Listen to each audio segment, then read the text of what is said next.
Bismillahirrahmanirrahim. Assalamualaikum warahmatullahi wabarakatuh. Alhamdulillahi wa kafa. Wassalatu wassalamu ala rasulillahil mustafa wa ala alihi wa sahbihi wa man wafa wa ba'd. Faya ahbaballahi wa ahbaba rasulihi sallallahu alaihi wasallam, usi nafsi wa iyyakum bitaqwallahi faqad fazal muttaqun fala tamutunna illa wa antum muslimun. Faqala ta'ala ya ayyuhalladzina amanu taqullaha haqqa tuqatih wa la tamutunna illa wa antum muslimun.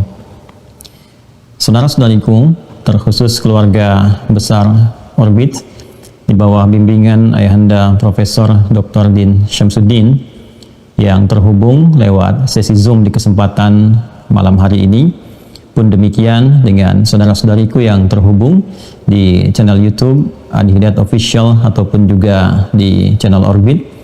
Kita mengawali pertemuan di malam hari ini dengan bermohon pada Allah Subhanahu wa taala, semoga seluruh apa yang akan kita pelajari mendapat bimbingan dari Allah sehingga mudah untuk dipahami dan ringan untuk diamalkan.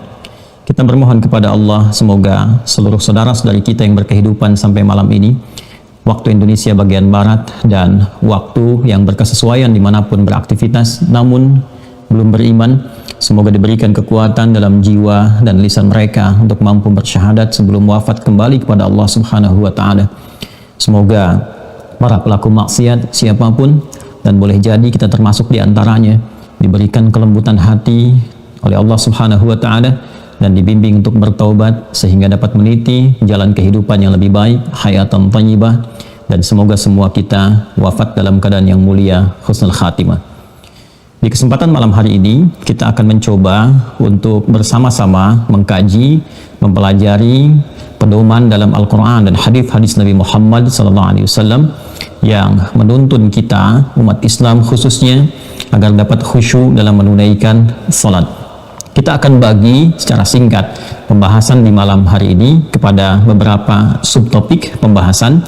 Saya setidaknya akan merinci ke dalam 5 pembahasan utama yang tadi diberikan oleh MC kita waktu kurang lebih 45 menit untuk menguraikan sampai 1 jam. Mudah-mudahan sampai di batas waktu yang ditentukan sehingga nanti pengayaan kita lebih bisa mengeksplor dengan dalam dan luas lagi.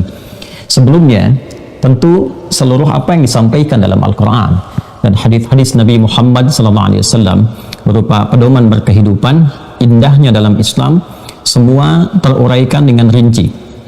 Dan dahsyatnya, jelas Allah sudah memberikan satu ruang penjelasan yang sangat komprehensif bahwa tujuan syariat, tujuan pedoman diberikan kepada kita itu dengan ukuran-ukuran yang sangat sistematis, penjelasan yang sangat terukur dan presisinya begitu tinggi.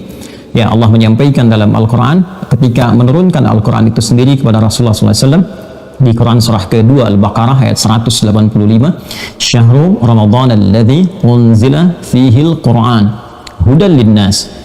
Di bulan Ramadan yang mulia itu yang diperintahkan kita menunaikan ibadah siam, puasa, maka diturunkan Al-Quran dan fungsinya hudan linnas sebagai pedoman berkehidupan untuk seluruh manusia. Ini yang membedakan Al-Quran dengan kitab-kitab sebelumnya. Para nabi, rasul sebelum Nabi Muhammad SAW punya kitab-kitab spesifik dan spesial untuk umatnya saja secara lokal.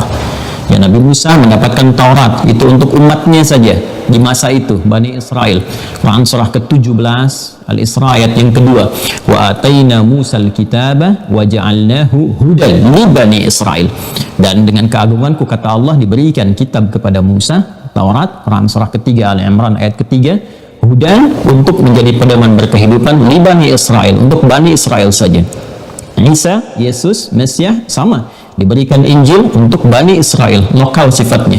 Tapi Al-Quran ketika diturunkan, spektrumnya mencakup keseluruhan manusia sampai kehidupan berakhir, hudal linnas. Dan sistematikanya dijelaskan secara rinci oleh Allah Subhanahu wa taala yang mencakup 4 bagian pokok dalam berkehidupan. Baik itu tatanan teologis akidah dalam sikap kita berketuhanan, kemudian yang kedua implementasi dari komitmen berketuhanan itu dengan ibadah, Yang ketiga, pancaran dari hasil ibadah dalam konteks berkehidupan secara sosial, yaitu muamalah. Dan yang keempat, hiasannya, bagaimana kita beribadah dengan baik dan beramalah dengan indah, itu disebut dengan akhlak. Baik akidah, kemudian ibadah, muamalah ataupun akhlak, itu memiliki pedoman yang sangat terukur yang langsung diberikan tuntunannya di Quran surah kedua Al-Baqarah ayat 151. Kama arsalna fikum rasulan minkum yatlu alaikum ayatina. Sebagaimana kami utus, kami berikan kepada kalian penjelas dari pedoman yang kami turunkan itu, yang menerangkan bagaimana pedoman itu bisa dipraktikkan dalam kehidupan sehingga menghasilkan maslahat dalam setiap titian kehidupan kita. Bentuk pertama, yatlu alaikum ayatina, diturunkan ayat-ayatnya Al-Quran. Kemudian fungsinya dijelaskan, wa yuzakkikum, dengan ayat-ayat itu ketika dibimbing, dijelaskan, memberikan pencerahan kepada jiwa, yang dengan jiwa yang cerah itu, yang bening, yang baik, maka akan diberikan kemudian sinyal-sinyal kepada seluruh bagian elemen tubuh untuk bersifat dan bersikap sehingga tampil mulia. Kemudian wa yu'allimukumul kitabah wal hikmah. Nah, ini ciri khasnya dalam Islam. Semua tuntunan yang diberikan dalam Al-Quran dijelaskan oleh Rasulullah SAW. Pertama, memiliki tata cara. Ini kita berikan dulu gambarannya supaya cepat. Selalu ada caranya. Jadi kalau kita pun membahas tentang akidah, itu selalu ada pembahasan, dalilnya ada, ayatnya, penjelasan nabinya ada, hadisnya, tata cara berimannya ada, wal hikmah, hikmahnya ada. Selalu ada penjelasan esensinya. Apa maknanya dalam kehidupan? Apa timbangan filosofisnya? Jadi kalau kita masuk ke dalam ilmu logika pun, di mantik misalnya, itu selalu ada dasar epistemologinya, bahkan ontologinya, epistemologi sampai ke aksiologinya, itu sempurna sekali. Sehingga ketika akan disoal dengan akal pun bisa dijawab, ditanya dalil pun bisa dijelaskan, dan dipraktekkan pun bisa nyata contohnya. Wa yu'allimukumul kitabah wal hikmah wa yu'allimukum ma lam takunu ta'lamun. Dan dalam berpedoman itu, berkehidupan itu akan dijelaskan pula hal-hal yang mungkin belum kita ketahui, isyaratnya diberikan sehingga bisa diriset dan menstimulus kecerdasan untuk mendapatkan kehidupan yang berkemajuan. Dalam konteks inilah kemudian kita akan membahas sedikit yang terkait dengan sub pokok yang kedua, terkait dengan ibadah, yaitu sholat. Jadi di akidah nanti ada 6 turunannya, di ibadah ada 4 pokoknya, dari sholat, zakat, kemudian ada puasa dan haji, ini yang pokok, di luar yang furu'nya. Kemudian nanti di muamalah juga ada pokok dan cabangnya, di akhlak ada pokok dan cabangnya. Kita hanya akan mengeluarkan di malam ini satu bagian yang pokok dari ibadah, yang paling dasar berupa pembuktian pancaran iman, yaitu sholat. Nah, sholat yang diharapkan ini sedang kita bahas di malam hari ini, menjadikan sholat yang benar, sholat yang menghasilkan kehidupan yang nyaman, yang menenangkan, tadi yang mendapatkan pancaran rezeki yang mudah, dan tentunya semua bahasa ini diistilahkan oleh Al-Quran dengan nama khusyuk. Itulah yang menjadikan kita malam hari ini membahas tentang bagaimana meraih sholat yang khusyuk. Dari 5 gambaran dari Al-Quran tadi, kita akan keluarkan berdasarkan 5 pokok itu, karena itu manhaj Al-Quran dalam menggali semua tatanan syariat. Jadi kita akan keluarkan dalilnya dari Al-Quran, mengapa kita mesti menunaikan sholat yang khusyuk, apa yang dimaksud dengan khusyuk, apa korelasi khusyuk dengan keimanan, kemudian bagaimana khusyuk bisa melahirkan kebahagiaan, dan puncaknya seperti apa menunaikan sholat yang khusyuk itu. Nah, 5 bagian ini yang telah saya coba tuliskan secara detail bagian-bagiannya, dan kita akan bahas dalam kurang lebih tersisa 35-40 menit ke depan.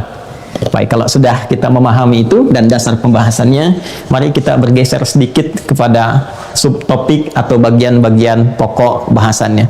Nah, ini 5 poin yang sudah saya keluarkan, dan pelan-pelan kita akan uraikan.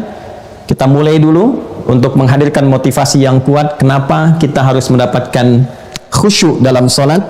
Maka kita turunkan dulu dalil yang pertama sebagai pembuka atau muqaddimah awal. Saya berikan di sini Quran surah ke-23 ayat 1 sampai dengan 11. Kemudian saya lingkari ayat yang keduanya, kemudian 10 dan 11-nya yang tadi dibacakan oleh qari'ah kita. Semoga Allah memberikan kemuliaan kepada beliau dan kita yang mendengar dan menyimaknya. Pelan-pelan sebentar ya. Mari kita mulai. Ini dasar pembahasan yang coba saya sesuaikan dengan prinsip Al-Quran ya. Jadi kita mengurainya seperti Al-Quran menjelaskan kepada kita. Kita buka dengan dalil ayatnya dulu. Mengapa kita mesti menunaikan sholat dengan khusyuk, atau bahasa lainnya, apa manfaat sholat khusyuk itu? Baik, Allah langsung menjawab di Quran surah ke-23, surah Al-Mu'minun, di ayat yang pertama sampai ayat yang ke-11. Ya. Baik, saya bacakan yang pertama. Qad aflahal mu'minun. Sungguh orang beriman itu pasti menggenggam kebahagiaan dan kesuksesan. Satu, qad aflahal mu'minun. Itu ayatnya dibuka dengan huruf tahqiq dan taukid. Jadi qad itu, kalau qad ada menyertai satu tatanan kalimat dalam bahasa Arab, biasanya kata kerja yang dimasuki oleh qad itu fungsinya satu, memberikan fungsi penguat, taukid, dan memberikan jaminan kepastian, tahqiq. Ya, jadi kalau ada kalimat dalam Al-Quran dibuka dengan qad, itu sifatnya Allah ingin menegaskan, menekankan apa yang disampaikan, sekaligus menjamin seluruh informasi yang dijelaskan di ayat itu. Ya, jadi qad aflahal mu'minun, cara menerjemahkannya kata Allah, orang-orang yang imannya benar itu, orang-orang yang imannya sejati itu, bentuknya menggunakan isim fa'il, kata benda. Kalau sudah menggunakan kata benda, artinya imannya sudah melekat menjadi identitas dalam pribadi seorang muslim. Ingat, ada yang standar menggunakan kata amana, jamaknya amanu. Ya amanar rasulu bima unzila ilaihi min rabbihi wal mu'minun. Ya ayyuhalladzina amanu, itu standar iman, dasar. Ya, dasar yang menjadikan kita beriman dengan bersyahadat. Kalau kita ingin mengupgrade terus iman itu supaya naik, menguat, maka nanti bentuknya berubah menjadi fi'il mudhari, yang menunjukkan makna progresivitas, kontinuitas, ya, present continuous future yang berkelanjutan. Ya, alladzina yu'minuna bil ghaib, berubah menjadi fi'il mudhari. Kalau latihan itu terus dilakukan sehingga konsisten dan menjadi identitas yang melekat pada diri kita, ya, imannya semakin menguat, ditunjukkan dengan peningkatan ibadah. Orang belum menunaikan, ya, kita sudah siap-siap. Adzan belum memanggil, kita sudah tahu waktunya. Nah, itu berubah nanti katanya menjadi isim fa'il, kata benda. Ya, qad aflahal mu'minun, kalimatnya berubah dari amanu yu'minun menjadi mu'minun. Kalau iman seseorang sudah sejati, itu sudah melekat pada dirinya, identitasnya sudah baik, maka kata Allah, saya jamin dia akan mendapatkan kebahagiaan yang sejati, sukses dan bahagia. Masya Allah. Dalam bahasa Arab, kata yang mewakili sukses dan bahagia itu disebut dengan falah namanya. Falah. Pelan-pelan ya. Kata yang mewakili sukses dan bahagia itu disebut falah namanya. Karena itu di kamus-kamus bahasa Inggris itu falah diartikan dengan success and happiness. Ya, kalau kecenderungan sukses saja itu menggunakan derivasi kata fauz, faza yafuzu fauzan, faiz, ya, faizin, faizah dan turunannya itu cenderung sukses. Kalau cenderung bahagia saja dari kata fariha, yafrahu, ya, farhan, farhah, itu cenderung bahagia. Kalau kita ingin memadukan keduanya, sukses dan bahagia, maka katanya nanti berubah menjadi falah namanya. Ya, ini bagian pertama. Kalau kemudian kita genggam itu, digenggam, kesuksesan itu digenggam, kebahagiaan itu digenggam dalam setiap titian aktivitas kita, apapun profesinya. Anda dapat menjadi orang tua yang sukses dan bahagia menata keluarga, guru yang sukses, dosen yang sukses, ya, pejabat yang sukses dengan jabatannya, hartawan yang sukses dengan usahanya dan bahagia menikmati hasil usahanya. Itu kalau Anda menggenggam kedua ini, maka katanya berubah dari kata falah menjadi aflah namanya, kata kerjanya aflah, ya, dari falaha menjadi aflaha. Nah, Allah itu sudah memberikan jaminan tadi pakai qad. Awas ya, hati-hati, dan menegaskan fungsinya taukid dan tahqiq. Itu memberikan jaminan sekaligus kepastian yang menegaskan. Kata Allah, qad aflaha al-mu'minun. Orang beriman itu kalau imannya benar, imannya sejati, melekat menjadi identitas dalam kehidupannya, itu pasti menggenggam falah. Ya, apapun yang dia kerjakan pasti sukses.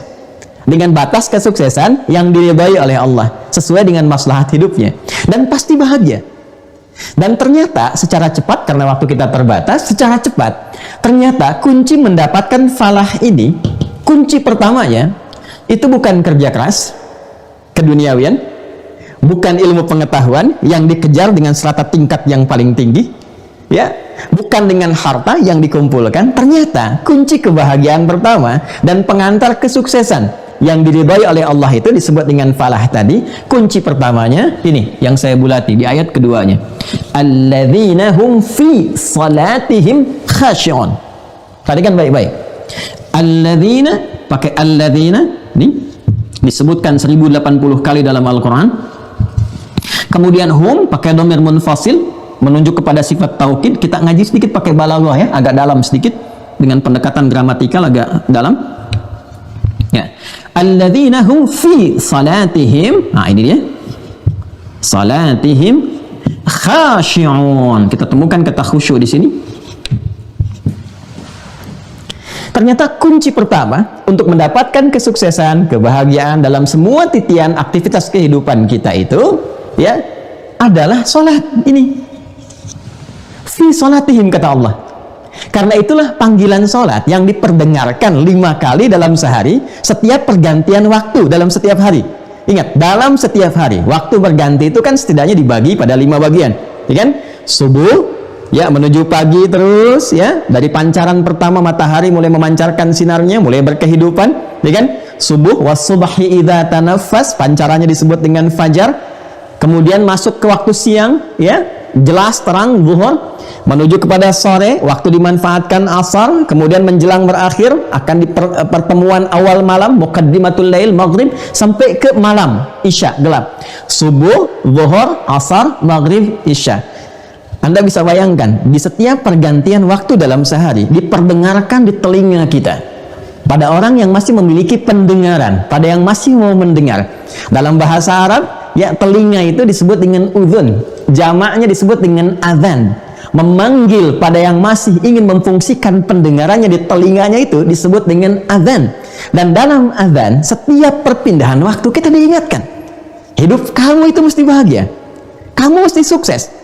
Jadi kalau ada orang Islam mendengar panggilan itu, seharusnya ada getaran dalam jiwanya, karena itu panggilan yang mengarahkan dia pada kesuksesan ya, yang dijamin langsung oleh Allah. Itu yang dikhitab imannya itu ya, yang dikhitab imannya. Karena itu di Quran surah ke-8 Al-Anfal di ayat yang kedua, itu ciri khas insan beriman itu yang sejati, mukminun itu baru dengar azan saja suara Allah, itu sudah ada sinyal menyambut dalam jiwanya, dalam kalbunya. Ya, perhatikan Quran surah ke-8 Al-Anfal ayat kedua, innamal mu'minuna. Di sini qad aflahal mu'minun. Di yang Al-Anfal innamal mu'minuna alladzina idza dzukirallahu wajilat qulubuhum. Sungguh insan beriman yang sejati itu kalau imannya sudah menjadi identitas dalam dirinya, ciri khasnya jika mendengar panggilan disebutkan nama Allah, wajilat qulubuhum, ada getaran dalam kalbunya. Dan kalbu itu tempatnya iman. Jadi kalau dipanggil Allahu Akbar, ada getaran tuh.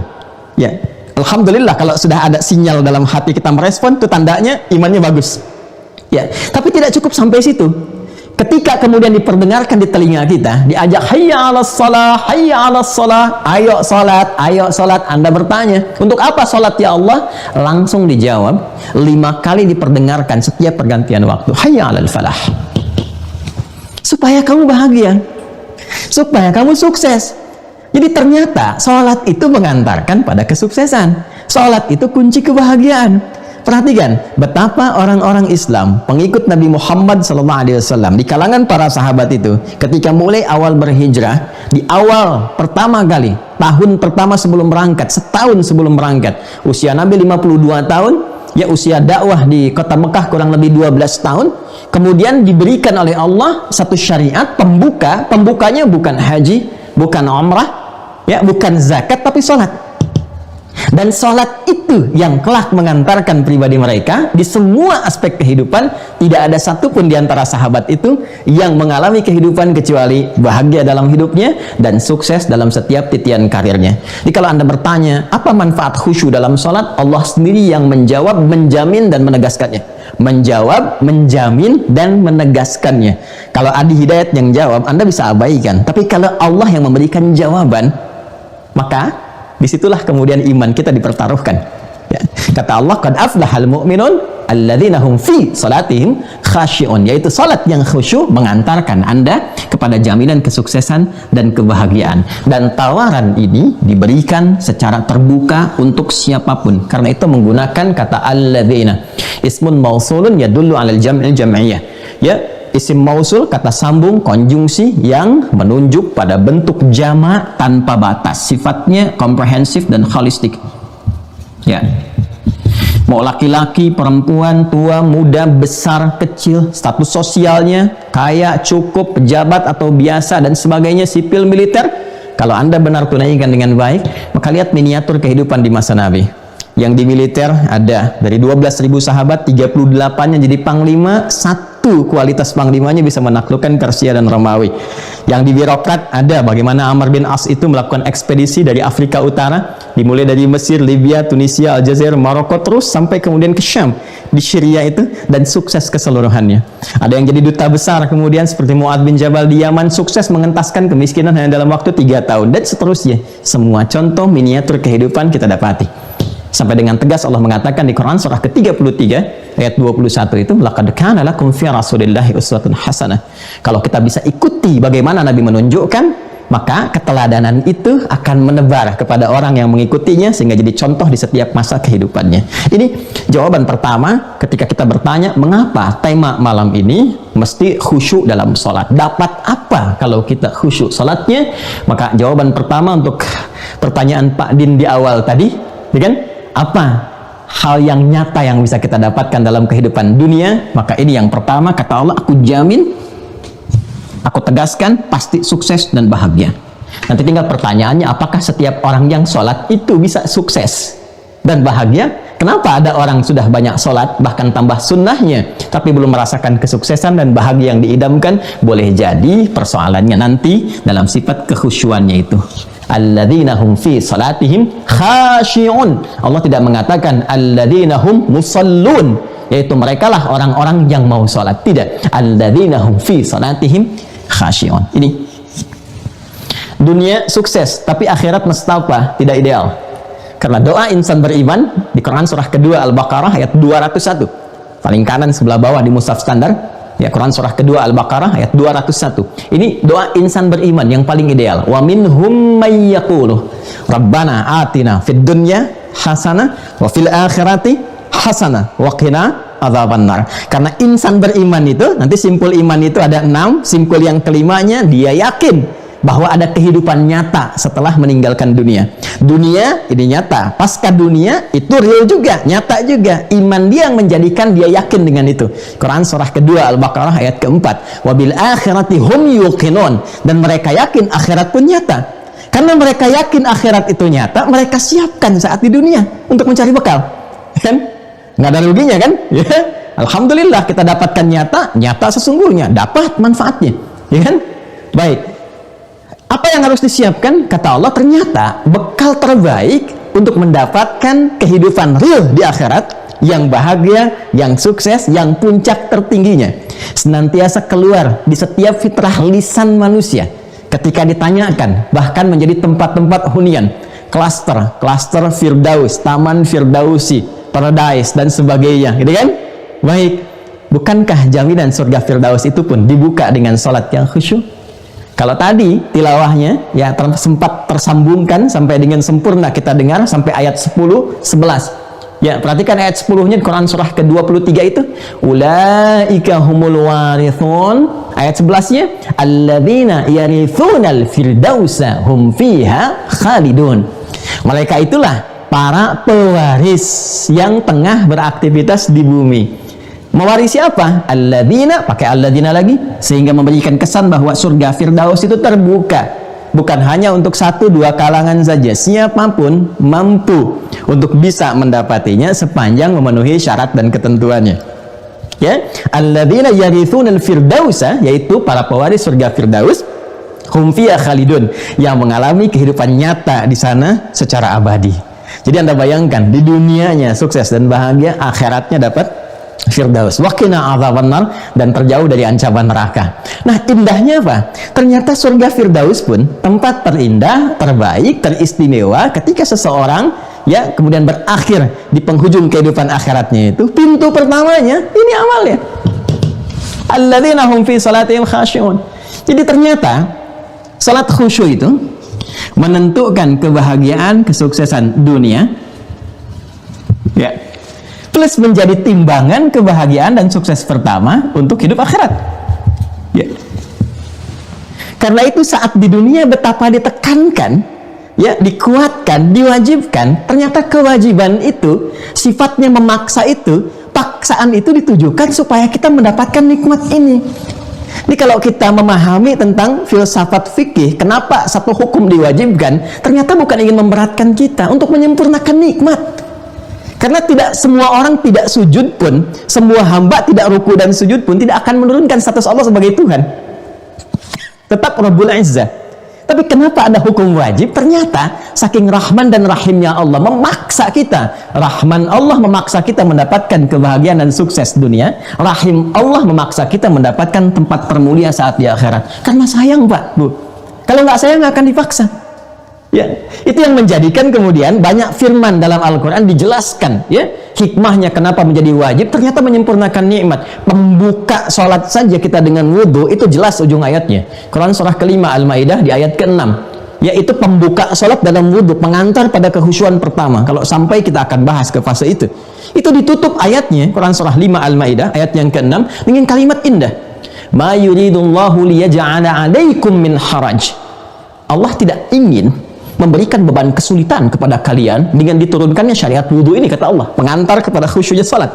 Walakin yuridu liyutahhirakum, ya, tapi diturunkan syariat wudhu ini untuk bisa memberikan sifat kesucian dalam batin kalian, membersihkan terluar kalian supaya mengantarkan kalian pada kenikmatan dan kekhusyuan dalam salat.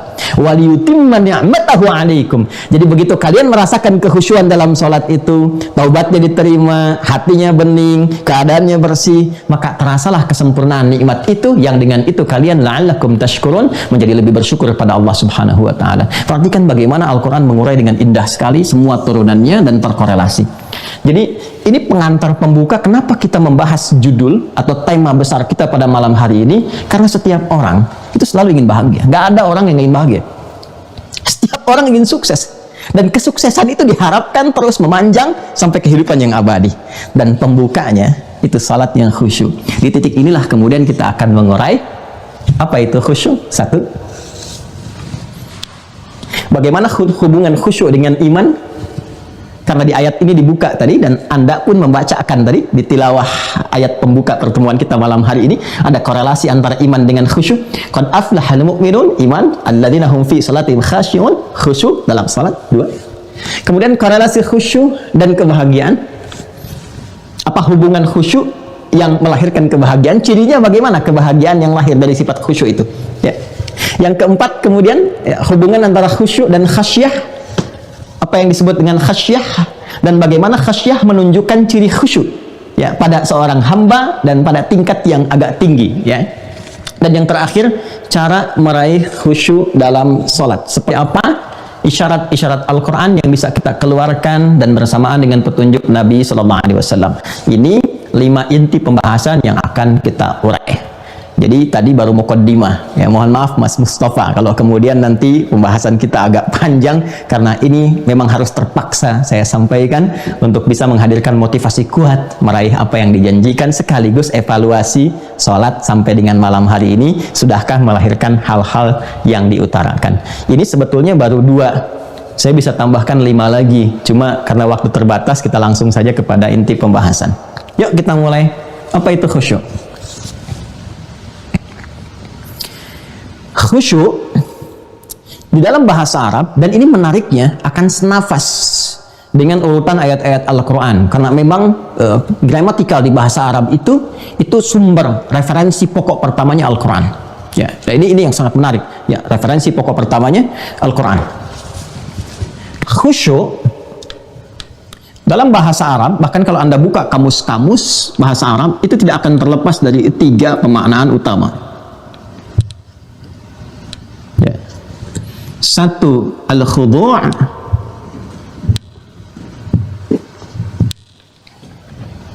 Yang kedua, ad-dhillu. Yang ketiga, as-sukun. Dan pembahasan kita tidak akan jauh dari 3 bagian ini. Al-khudu', adzillu, was-sukun. Menariknya, ketiganya ini pun telah diuraikan oleh Al-Quran jauh sebelum para ulama merumuskan kamus-kamus bahasa Arab itu. Kita temukan khudu', ini dalilnya Quran surah ke-54 ayat ke-7, surah Al-Qamar ayat yang ke-7 ya. Tadi saya akan konsisten pada metodologi yang diterangkan oleh Al-Quran. Jadi saya mengacu ke urutan ayat Al-Quran saja. Saya sampaikan dalilnya dulu, saya jelaskan kemudian maknanya, lalu tata caranya dan hikmahnya ya. Quran surah ke-54 Al-Qamar ayat yang ke-7. Khusya'an absaruhum yakhrujuna minal ajdathi ka'annahum jaradun muntashir. Nah, ini memberikan sifat nanti ketika manusia dibangkitkan dalam kubur, ya kan? Nampak kemudian terutama ada orang-orang yang tidak beriman. Ini menariknya nih.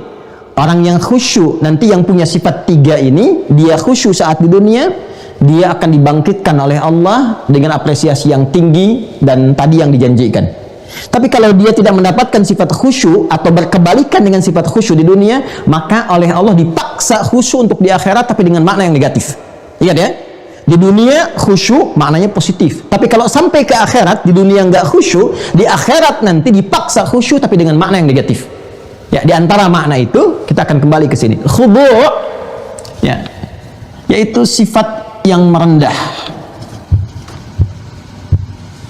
Ya.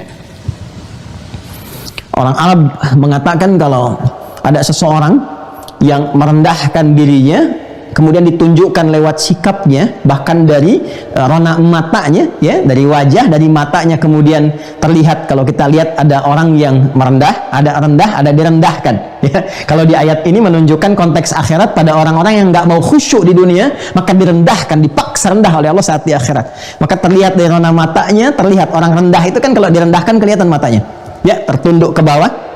Ya, makanya dalam bahasa Arab itu nanti disebut dengan kasrah, khafad, dipaksa untuk turun harakat dari atas ke bawah. Ya, fathah itu kan nasab. Nasab itu sesuatu yang kokoh, ya, terpancar, kokoh, kuat, nggak goyah. Kalau sudah ke bawah, kasrah, khafad, turun, pecah, hancur. Ya. Nah ini khudu' berarti sesuatu yang merendah serendah-rendahnya. Itu makna positifnya. Negatifnya direndahkan serendah-rendahnya. Jadi ada merendah, ada direndahkan. Ya. Satu, khudu', sikap merendah yang menunjukkan pada makna penghambaan. Jadi serendah-rendahnya menunjukkan bahwa kita memang di bawah. Itu khudu' namanya.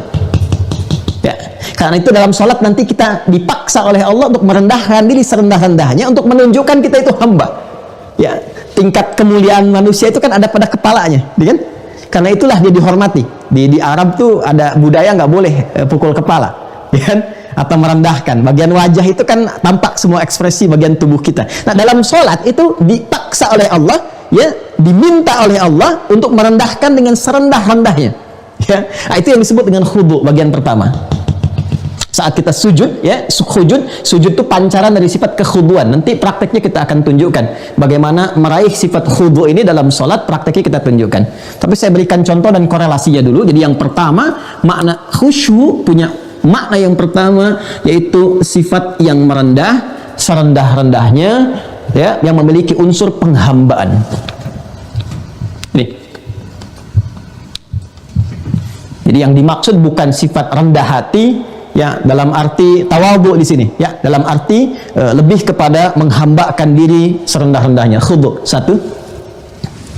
Dua, ada juga bermakna dhillun atau dhillah. Ya, ini kalau dalam bahasa positif lebih kepada makna metafor. Ya, metafor, sesuatu yang menghadirkan makna kalau bahasa agak tingginya hina, gitu kan, menghinakan diri, tapi dalam konteks yang positif. Ya, yang merendah seakan-akan memang kita nggak punya apa-apa, ya, lemah kita, yang nggak ada sifat-sifat yang hebat, yang kuat. Nah itu sifatnya zillah namanya. Ya, secara positif. Tapi kalau konteksnya akhirat, ya, pada orang-orang yang nggak pernah mau merendahkan diri di hadapan Tuhan, nggak mau menghamba, itu nanti dihinakan sehina-hinanya dengan semua sifatnya. Kalau sudah pakai sifat, pakai tak nanti di ujungnya, dari zillah jadi zillah. Pindah ke Quran surah ke-68 Al-Qalam ayat 43. Ya. Khashi'atan absaruhum tarhaquhum dhillah. Nah ini. Wa qad kanu yud'auna ila sujudi wa hum salimun. Tuh, sesuai kan dengan yang tadi disampaikan? Ya, kalau yang ini khusya'ah, yang ini khasyi'ah. Ya, kalau sudah pakai dhillah, disamakan nanti ditambahkan dengan sifat hinanya. Khasyi'atan absaruhum. Ada orang-orang yang saat di dunia itu nggak mau merendahkan dirinya, nggak mau khudu, nggak mau menghamba, ya kan? Nah, maka saat di akhirat nanti Allah rendahkan dia, tarhaquhum dhillah, sehina-hinanya. Ya, sehina-hinanya. Jadi makna khusyuk itu punya makna positif dengan makna dhillun, yaitu menghinakan diri di hadapan yang paling istimewa. Ya. Menghinakan diri di hadapan yang paling istimewa itu bukti merendah, kan? Ya, bukti kerendahan hati dan jiwa sekaligus. Ya, sifat menghinakan diri. Ya. Ini citranya positif ya, bukan citra yang negatif di sini, bukan. Ya. Menghinakan diri di hadapan ya, yang paling berkuasa, yang paling istimewa. Ya, yang paling kuasa istimewa. Jadi saya sebut maha aja ya, yang maha gitu. Kalau sudah maha kan gak ada yang lain. Ya, Anda bisa bayangkan kadang-kadang di hadapan pimpinan sini kita sudah merendah kan? Ya, ada yang menghinakan diri, ada yang jalan, ya, ada yang sambil membungkuk, ya, ada yang sambil kemudian merangkak dan sebagainya di hadapan manusia loh, ya kan? Maka Allah memaksa, tidak seperti itu. Ada yang maha, ada yang paling, ada yang segalanya, kata Allah. Maka dipaksa saat di dunia, semua manusia, siapapun itu, untuk ditunjukkan di hadapan Allah semuanya setara. Semua abdun, semua ibad. Jabatan sosial dalam kehidupan tidak akan memengaruhi sifat penghambaan kepada Allah. Anda punya jabatan tertinggi di keduniaan, harta paling banyak, ilmu paling luhur di hadapan Allah. Semua khudu wa dhillah. Makanya sujudnya sama. Silahkan cek. Tidak ada Anda presiden sujudnya misalnya setengah dari keningnya, nggak ada. Anda hartanya paling banyak, sujudnya setengah ruku, nggak ada. Semua sempurna, sifatnya sama. Karena itu orang-orang yang tidak pernah mau mengkhudukkan diri, menjulunkan diri, mengkhusyukkan saat di dunia dengan posisi tertingginya saat sujud itu, posisi tertinggi hamba di hadapan Allah saat rendah. Ingat itu ya. Jadi begitu seseorang mulai banyak menghamba, merendah, diangkat statusnya. Makanya Nabi Muhammad itu ketika diangkat dengan status tertinggi lewat peristiwa Isra dan Mi'raj itu nama diksi yang disebutkan oleh Al-Quran, bukan kerasulannya, bukan kenabiannya, bukan nama sifat yang melekat kepada beliau, Muhammad, Ahmad, Mahi, Kafi dan sebagainya, tapi yang disebutkan adalah sifat penghambaannya. Quran surah 17 ayat 1. Subhanalladzi asra bi abdihi, bukan bi rasulihi, bukan bi nabiyhi, ya, dan seterusnya, tapi bi abdihi. Jadi ketika seseorang itu mampu menghambakan diri, menghinakan diri di hadapan Rabbnya serendah-rendahnya, maka feedback yang diberikan oleh Allah mengangkat dia setinggi-tingginya. Tapi orang-orang yang nggak pernah mau sujud dengan sifat khudu dan dhillah, saat di akhirat dipaksa oleh Allah, kemudian mohon maaf sebesar-besarnya ditampakkan kepada semua hamba, dipamerkan. Ya, kalau sekarang ada orang-orang berbuat kriminal dipamerkan tuh ya, nanti dipamerkan saat di akhirat. Nih, ya, khasya'atan absaruhum, kelihatan matanya dan nunduk, takut, malu, bercampur begini. Tarhaquhum dhillah, dan dihinakan oleh Allah. Wa qad kanu yud'auna ila sujudi. Mereka itu dulu di dunia dipaksa khusyuk enggak mau, diminta sujud enggak mau. Wa hum salimun, karena merasa sejahtera hidupnya. Karena merasa tinggi. Karena merasa hebat dengan kedudukan, mewah dengan harta benda, udah nggak perlu sholat lagi, nggak perlu menghamba lagi, ya, petantang petenteng di muka bumi, tidak ingat kalau pernah dulu ada Firaun, ada Namrud, ada Qarun, ya, dan seterusnya. Maka kata Allah, orang-orang yang tidak mau menghambakan diri saat di dunia, saya paksa dengan kerendahan saat di akhirat dan dihinakan. Jadi ini gambaran yang kedua. Ketiga, khusyuk juga punya makna sukun. Sukun. Bukan sukun buah ya.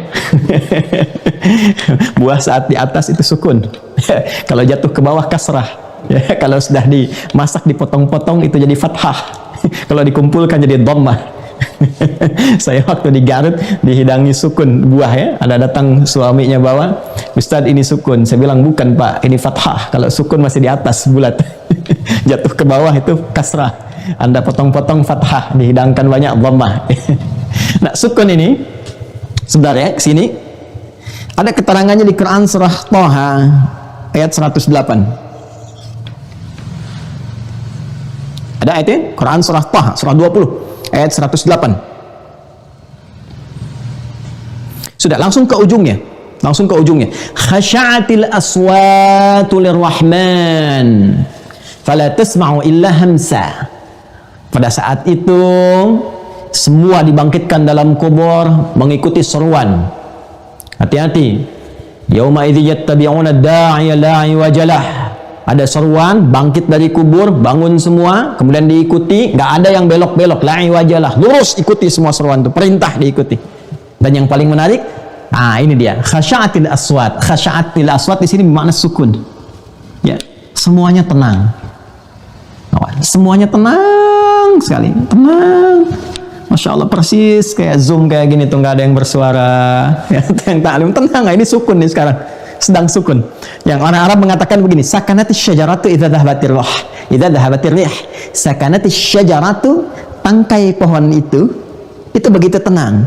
Idza dhahabatir rih, jika angin yang menerpanya sudah pergi. Jadi begitu pergi, tenang, diam, nyaman. Nah, itu sukun namanya. Ya. Sifat tenang yang melahirkan satu ketentraman dalam jiwa. Ketentraman dalam jiwa. Nah, jadi kalau kita padukan, satu khudu', kedua dhillun, ketiga sukun, tiga-tiganya kita satukan, sikap menghambakan diri serendah-rendahnya, sikap menghambakan diri serendah-rendahnya dan menghinakan keadaan kita di hadapan Allah, sehingga dengan itu melahirkan ketenangan dan ketentraman di dalam jiwa. Itulah yang disebut dengan khusyuk namanya. Bagian pertama. Pelan-pelan ya. Nah, kalau sudah ada sifat ini, ada ketenangan, kedamaian yang diakibatkan tadi, ya karena merendahkan diri serendah-rendahnya, melahirkan ketentraman, kedamaian. Kita belum bicara tentang caranya, ya kan? Nanti ada rasa, ada pancaran ke dalam bagian tubuh kita, merasakan pancaran-pancaran itu. Ya, ada kenikmatan, enak, nyaman. Nanti puncaknya ada yang nangis, itu kan? Ada yang merasakan sesuatu, sensasi sendiri tersendiri dalam jiwanya, dalam dirinya. Ya, karena kekhusyuan itu yang melekat nanti dalam kalbu, dalam iman, itu akan dipancarkan ke dalam semua bagian tubuh. Ya, paling gampang ini ya, nih lihat bagan ini. Saya tunjukkan ke sini. Saya buat bagan seperti ini untuk memberikan gambaran di Al-Quran bagaimana tentang diri kita dijelaskan oleh Allah dalam Al-Quran. Ini anatomi manusia ya. Tapi saya tidak bicara tentang fisiknya saja. Ya, saya tidak bicara tentang aspek biologis ya atau fisiologis manusia. Saya bicara tentang keseluruhan manusia. Seperti apa unsur yang menyusun bagian-bagian manusia. Dulu pernah kita bahas secara singkat juga. Ya, secara singkatnya disebut manusia kalau ada fisiknya, jasmaninya, tubuhnya. Dan ini bagian pertama yang dicipta. Kemudian juga ada akalnya, ini yang membedakan dengan hewan. Dan ada rohnya, ini yang memberikan unsur kehidupan. Rohani, aklani, kemudian jasmani. Ya, ini nanti digabungkan di Quran surah ke-15 ayat ke-28. Wa idh qala rabbuka lil malaikati inni khaliqum bashar min salsalin min hama'in masnun fa idza sawaituhu, ini ke sini, wa nafakhtu fihi min ruhi. Ini di tiga bagian, 1, 2, 3, jasmani, aklani, rohani. Akal nggak ada, hewan. Roh tidak ada, meninggal. Ya, jadi harus ada ketiga bagian ini. Pelan-pelan, sebentar. Unsur tertingginya yang memberikan support kehidupan tuh di sini, roh. Roh. Ini yang paling tertingginya. Dan ini nanti yang membawa langsung nilai-nilai kemuliaan yang diberikan oleh Allah secara langsung, sumbernya langsung dari Allah. Ya. Itu di Quran surah ke-17 Al-Isra di ayat ke-85. Wa yas'alunaka 'anir ruh, qulir ruh min amri rabbi wa ma utitu minal ilmi illa qalila. Ruh secara singkat ditiupkan nanti kepada fisik ke sini. Jadi fisik diciptakan terlebih dahulu, berproses. Di Quran surah ke-15 ayat ke-28, rinciannya di Quran surah ke-22 Al-Hajj di ayat yang ke-5, termasuk nanti ada di Quran surah ke-23 Al-Mu'minun di ayat yang ke-12 sampai ke-15-nya. Hadisnya nanti ada di Al-Arba'in misalnya, Ya, Al-Imam An-Nawawi ini yang paling gampang diakses. Hadis yang keempat dari Ibnu Mas'ud, an Abi Abdurrahman Abdullah bin Mas'udin. Ya. Usia 4 bulan ditiupkan roh masuk ke dalam fisik. Perhatikan baik-baik. Ya. Ketika masuk ke dalam fisik, tempatnya di sini. Ini nanti ada kaitan dengan sholat. Mohon fokus baik-baik ya. Ini agak dalam sekali, tapi saya coba sampaikan semudah-mudahnya. Roh masuk ke dalam fisik, ketika ditiupkan, masuk ke dalam fisik. Wa nafakhtu fihi min ruhi. Ya. Maka nanti masuknya ini ke dalam fisik lewat sini. Satu sodron. Nih. Jamaknya sudur. Ini ruang pertama, roh masuk dalam sodron. Jamaknya sudur. Pelan-pelan. Awas, nanti ada hubungan dengan sholat. Karena saat kita mengangkat tangan dan bersedekap, telapak tangan ini nanti ditutup begini, diletakkan di sodrun kita. Ya, ada hubungan. Awas hati-hati ya, ini dalam sekali ini. Di dalam sodrun, ini ada qalbun. Jadi sodrun itu ruang yang besar. Di dalamnya ada qalbu, ini. Roh masuk ke dalam qalbu, nanti menjadi nafas ini. Dalam nafas di sini, masuk ke nafas. Jadi sadrun, qalbun, nafsun. Karena itu roh kalau sudah masuk ke dalam fisik, namanya nanti berubah menjadi nafas karena tempatnya ada dalam nafas ke sini. Ya, dari sadrun, qalbun ke nafas ke sini. Karena itu ketika masuk ke sini sempurna manusia, ya, mulai kemudian dapat tanda-tanda kehidupan, diserap ke dalam bahasa Indonesia menjadi bernafas, bisa bernafas, nafas sempurna penciptaan, nafasnya terwujud. Nah, saat masuk ke dalam nafas ini, dalam roh ini sudah ada dua potensi. Potensi pertama itu yang disebut dengan jiwa takwa namanya. Nah, dalam takwa itulah ada iman yang memiliki 6 pokok yang kita kenal dengan rukun iman. Jika mampu membangkitkan nilai-nilai keimanan ini, di sifat takwa ini, maka akan memancarkan energi-energi positif yang disebut dengan khairat, pancaran-pancaran yang bernilai sifat-sifat kebaikan. Jadi jujur itu ada di sini, rendah hati ada di sini, ya, sabar ada di sini. Semua sifat-sifat baik itu yang mengantarkan pada kebahagiaan itu ada di sini. Untuk mempercepat ini keluar, nanti Allah memberikan 2 hal. Secara alamiah nanti ada potensi yang menjadi katalis mempercepat ini supaya keluar. Ya, disebut dengan fujur namanya. Jadi kalau di sini ada jujur, di sini kemudian diciptakan dusta. Kalau di sini ada sabar, di sini diciptakan marah. Ya, marah diciptakan bukan ingin membuat seseorang jadi pemarah, bukan. Tapi supaya menjadi katalis, mensupport, mempercepat supaya sabarnya muncul. Sebab kalau nggak ada marah, bagaimana diketahui sabar? Anda pulang ke rumah, ya, tiba-tiba istri mengatakan, sabar ya Pak, sabar. Nggak ada kejadian, nggak ada hujan, nggak ada kilat. Istri mengatakan sabar. Apa sebabnya? Ya, harus ada dulu pemicunya. Ini katalisnya, fujur. Karena itulah ketika nafas diciptakan sempurna, Allah langsung tegaskan, di dalamnya ada takwa dan fujur. Quran surah ke-91 di ayat 7 sampai dengan 10 sampai mendapatkan falahi. Wa nafsi wa ma sawaha, dan demi nafas bila telah sempurna penciptaannya. Wa ma sawaha, balik ke Quran surah 15 ayat 28. Fa idza wa idz qala rabbuka lil malaikati inni khaliqum basyara min salsalin min hama'in masnun. Teruskan. Fa idza sawaituhu, jika aku telah sempurnakan. Kapan sempurna? Dijawab di Quran surah 91 ayat ke-7. Wa nafsi wa ma sawaha, sempurna penciptaan manusia itu titik awalnya adalah ketika rohnya mulai masuk lewat ke sadur, lewat ke kalbu sampai ke nafas. Sawaha, setelah sempurna fa alhamaha fujuraha wa taqwaha. Nah, di takwa ini inti kehidupan kita. Ini inti kemuliaannya. Ini inti kebahagiaannya. Kalau mampu kita bisa menghasilkan ini, ya, energi-energi positif ini keluar, didorong oleh fujur, disupport oleh malaikat, dibisikin kebaikan-kebaikan, ya, ditampilkan, ya, kemuliaan-kemuliaan. Makanya saat azan berkumandang kan sering dengar bisikan dalam hati kita, cepat sudah azan, siap-siap. Nah, itu malaikat. Ya, ma yalfidhu min qaulin illa ladaihi raqibun atid, di Quran surah ke-50 itu Qaf ayat 16 sampai 18 itu, ya kan? Nah, ini membisikkan nilai-nilai kebaikan, malaikat menyampaikan nilai-nilai kemuliaan supaya ini naik, muncul. Karena itu kalau ini dominan, maka muncul aflah. Qad aflaha man zakkaha. Kalau dia sudah bisa membangkitkan nilai kemuliaannya yang dipancarkan lewat 6 rukun itu, 6 pondasi, 6 pokok imannya, dia mensupport takwanya, maka naiklah sifat-sifat baiknya. Ini yang menjadikan orang-orang itu ya tampil mulia dengan sokongan nilai keimanan, muncul sifat-sifat kemuliaan, khair tadi, keluar kemudian ke sini, ditangkap oleh akal, diinstruksikan kepada bagian fisik untuk bersikap. Muncullah di situ sikap-sikap yang disupport oleh iman. Kalau sudah imannya mensupport karena dari jiwa takwa, yang muncul semua kebaikan.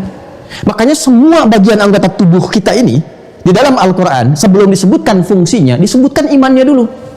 Yuk kita cek ya. Saya mulai dari atas secara cepat misalnya. Ya, mata nih, mata. Ya, mata itu sebelum disebutkan fungsinya, imannya dulu. Dan tingkat imannya ke sini, ke mukminun tadi. Quran surah ke-24, surah Cahaya, ayat 30 untuk laki-laki, ayat 31 untuk perempuan. Qul lil mu'minina, katakan pada pria-pria yang merasa memiliki iman dan imannya benar. Yaghuddu min absarihim. Iman itu akan membimbing dia. Nih, iman support ke jiwa takwa. Terus naik sepersekian detik dengan kuasa Allah. Diperintahkan ke akal, diikat jadi pengetahuan, sifatnya instruktif. Jadi kalau dari sini data masuk jadi informasi, diolah kemudian di jiwa, jiwa berikan perintah, masuk perintah, amarah, diberikan instruksi, diikat oleh akal, jadi pengetahuan, jadi ilmu jadi sikap ke sini. Sepersekian detik. Nah, kalau iman itu kemudian memerintahkan, maka apa yang terjadi? Kata Allah, iman itu akan mengarahkan kepada yang baik. Begitu yang dilihat tak baik menurut pandangan jiwanya, dia akan segera memberikan instruksi pada matanya untuk memalingkannya. Sepersekian detik. Itu ghaddul basar, itu berpaling dari yang tidak baik. Artinya apa? Dia hanya akan melihat yang baik saja. Turun ke lisan. Quran surah 49 ayat 11 sampai 12. Ya ayyuhalladzina amanu la yasraq qaumin qaum la yaqtab ba'dukum ba'dha. Hei orang-orang yang merasa punya iman, lisanmu tidak akan digunakan untuk berkata yang tidak baik. Kamu tidak akan pernah bikin hoax. Tuh, sekarang musim hoax. Ya. Apalagi pada yang lain, untuk mencuri, untuk nyogok, untuk korupsi dan sebagainya, nggak akan mungkin dilakukan. Karena itu Nabi tegas mengatakan, la yasriqul mu'min 'inda wa yasriq wa huwa mu'min. Nggak mungkin orang beriman itu mencuri, saat mencuri ada iman dalam dirinya. Karena iman nggak mungkin perintahkan berbuat yang tidak baik. Nah, apa kaitan dengan sholat? Ini menariknya. Nah, sholat itu kalau benar ditunaikan, ya kalau benar, dan kebenarannya diukur dengan kekhusyuan. Sedangkan khusyuk ini tempatnya dalam kolbu di sini. Ya, sedangkan kolbu itu sentuhannya ke nafas. Sedangkan nafas itu untuk membangkitkan jiwa takwa. Karena itulah sholat dikerjakan untuk membangkitkan takwa. Takwa supportnya iman. Kalau takwanya dikuatkan, naik, sifat khairnya muncul. Ya, khair baik itu kan muncul kalau jeleknya hilang kan. Baik kan lawannya buruk ya, baik itu lawannya buruk.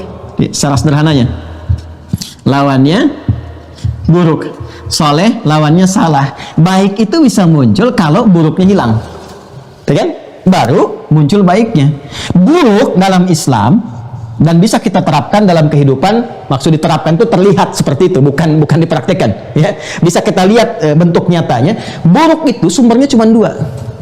Kalau bukan bersumber dari syahwat, ya mohon maaf, pornografi, porno aksi, LGBT, zina yang jorok-jorok dan sebagainya, itu bersumber dari syahwat faraj, disebut fahsya namanya, fahsya.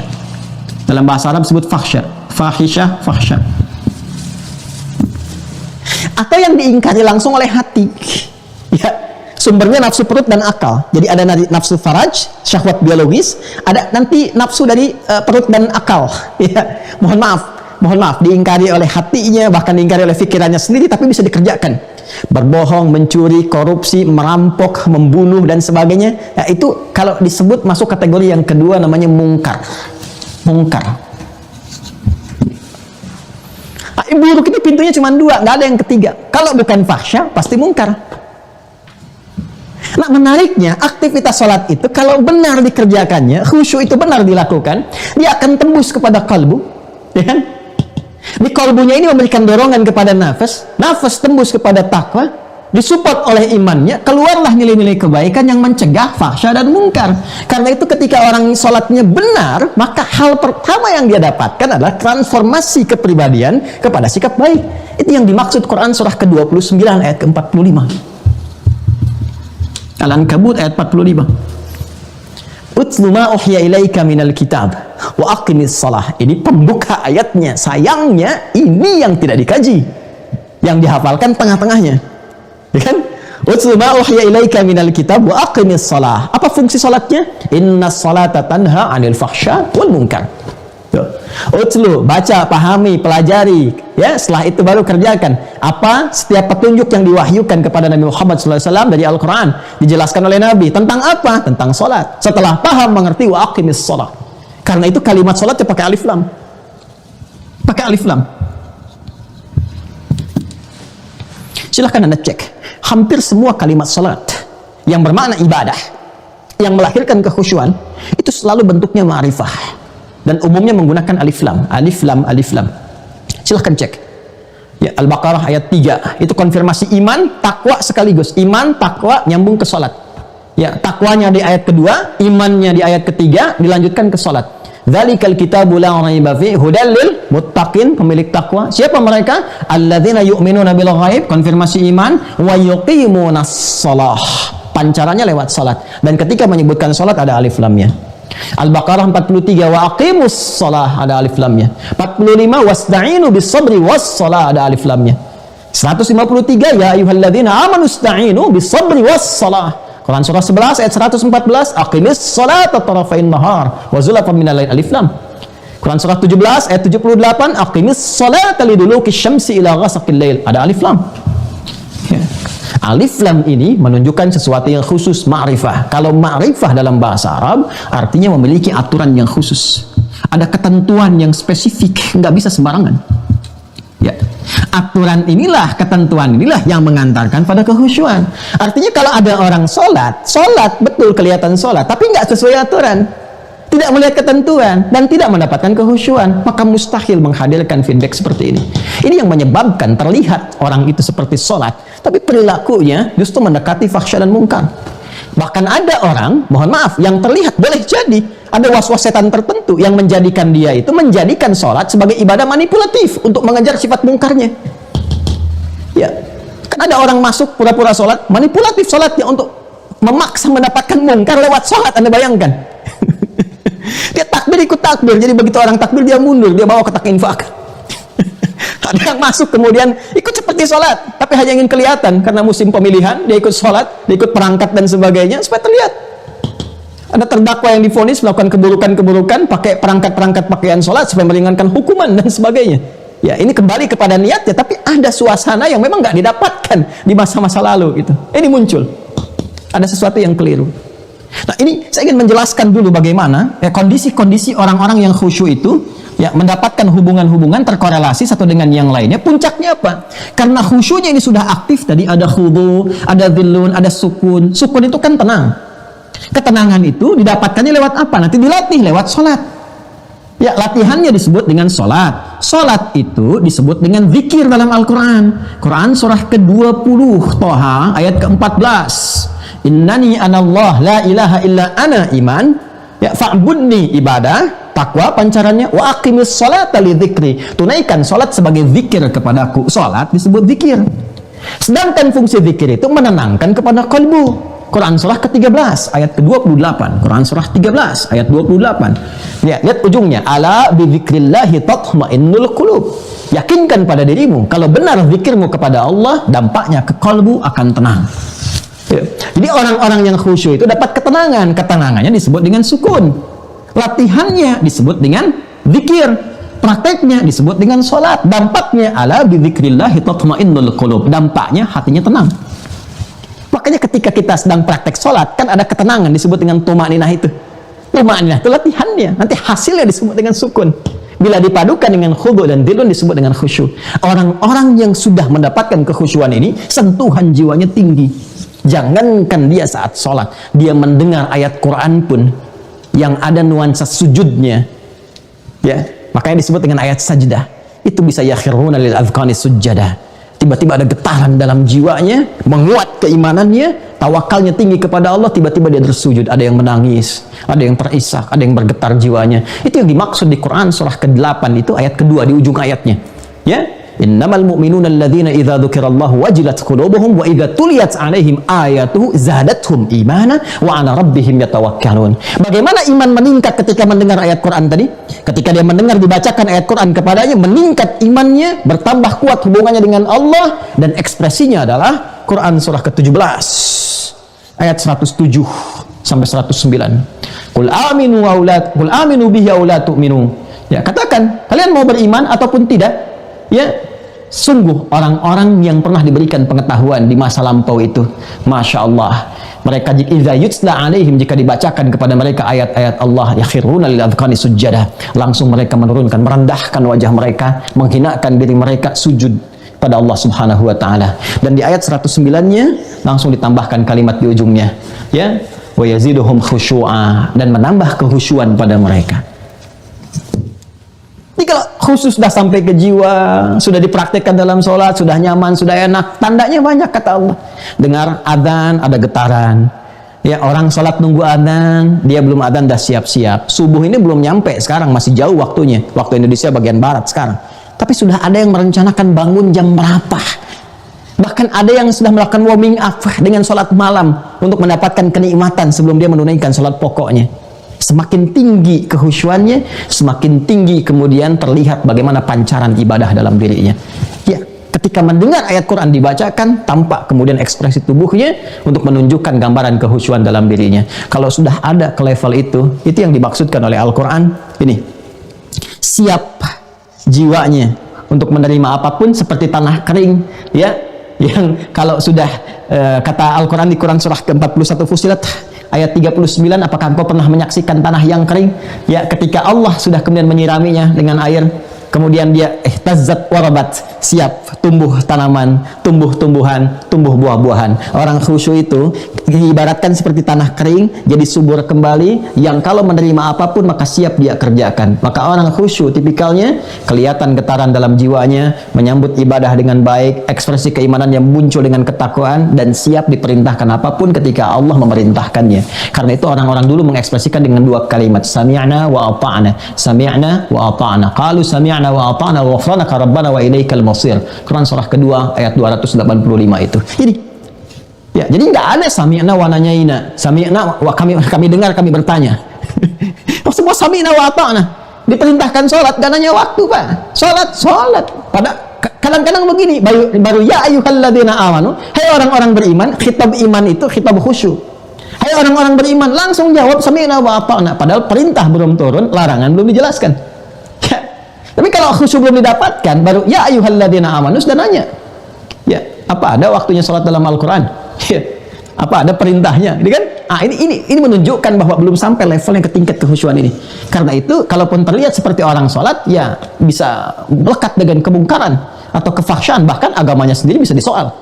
Ya, ini persoalan. Ya. Nah, saya agak cepat sekali ya, agak cepat. Karena itu tipikalnya yang tadi saya simpulkan, orang-orang khusyuk itu mereka akan cepat merespon kebaikan. Ya, kanu yusari'una fil khairat wa yad'unana raghban wa rahaba. Quran surah ke-21 ayat 90. Ya, orang-orang khusyuk itu adalah orang-orang yang mereka doanya itu khidmat, ya, raghban wa rahaba. Kemudian cepat mengerjakan kebaikan, yusari'una fil khairat. Ya, ada kebaikan mereka kerjakan, ada peluang dikerjakan, ada orang fakir disantuni. Apapun yang melekat pada diri mereka, punya jabatan digunakan pada kemuliaan-kemuliaan, dibuat kebijakan-kebijakan yang mensejahterakan, punya harta, ya, kemudian digunakan untuk hal positif, punya ilmu ditebarkan dengan keikhlasan, yusari'una fil khairat. Ini. Jadi ada kondisi keimanan pancaran lewat ketakwaan ibadah, ada kondisi respon pancaran iman ketika mendengar ayat-ayat itu, menjadikan dirinya tampak sikap kehusuan, merendah, sujud, dan seterusnya. Ada kesiapan untuk menerima berbagai perintah dan larangan yang Allah kemudian sampaikan. Dan yang terakhir, nampak dalam pancaran semua ekspresi kebaikan dalam dirinya. Jadi, singkatnya orang khusyuk itu pasti baik. Gak ada yang gak baik. Jadi, apapun dia pasti baik. Karena kalimatnya yusari'una fil khairat wa kanu lana khashi'in. Mereka khusyuk. Ya, karena itu jadi orang sholat itu pasti baik. Gak ada orang sholat itu yang gak baik, gak ada. Kalau benar sholatnya. Karena itu Nabi menekankan sejak dini usia 7 tahun, ajarkan yang pertama sholat. Bukan manasik, bukan zakat, bukan puasa. Boleh itu diajarkan, gak ada masalah. Tapi yang paling pokok itu sholat, kata Nabi itu. Kenapa? Karena ternyata rahasianya, kalau dari kecil diajarkan sholat yang benar, tumbuhlah dia menjadi orang yang punya kepribadian mulia, sebaik-baiknya manusia. Ini yang dimaksudkan ketika dia sudah mulia, sudah bagus dengan tahapan-tahapan ini, maka qad aflahal mu'minun, dia akan menggenggam segala kesuksesan, segala kebahagiaan, jadi apapun dia di dunia. Dan ulaika humul warithun, ayat 11-nya, alladzina yarithunal firdaus hum fiha khalidun. Berdasarkan amal yang telah mereka kerjakan itu, apa saja pekerjaannya sesuai dengan passion hidupnya, itu berpeluang besar mengantarkan dia pada kenikmatan surga tertinggi. Itu gambaran turunannya. Sekarang pertanyaannya bagian terakhirnya. Ini. Jadi bagaimana sholat yang khusyuk itu? Sikap-sikap tadi itu disebut dengan khasyah yang tadi saya terangkan. Sudah? Ini sudah saya terangkan. Poin 1, 2, 3, 4 sudah selesai. Khusyuk sudah. Khusyuk dengan iman sudah saya terangkan. Kaitan khusyuk dan kebahagiaan selesai.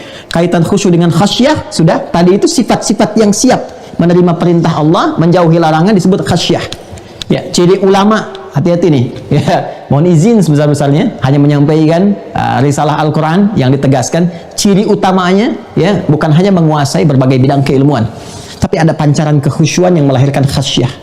Quran surah ke-35 Fatir ayat 28. Innama yakhsyallaha min ibadihil ulama. Sungguh yang punya sifat khasyah. Khasyah itu pancaran dari kekhusyuan. Saking dekatnya dengan Allah, takut kalau lisannya berkata yang keliru. Tidak akan mungkin ulama mengeluarkan fatwa yang bertentangan dengan hukum Allah. Ya, tidak akan mungkin melakukan tindakan-tindakan yang bertentangan dengan nilai-nilai kemuliaan. Itu disebut khasyah. Pancaran sifat khusyuk disebut dengan khasyah. Sekarang pertanyaannya dengan cepat, bagaimana cara mendapatkan khusyuk dalam salat? Mohon izin saya minta waktu dulu ke moderator. Mas Mustafa, ini saya sudah lewat 1 jam. Masih boleh nggak? Masih bisa? Baik ya, karena ini bagian intinya nih. Ya, baik, mohon izin ya. Mohon izin, Prof. Din mohon izin teman-teman. Ya.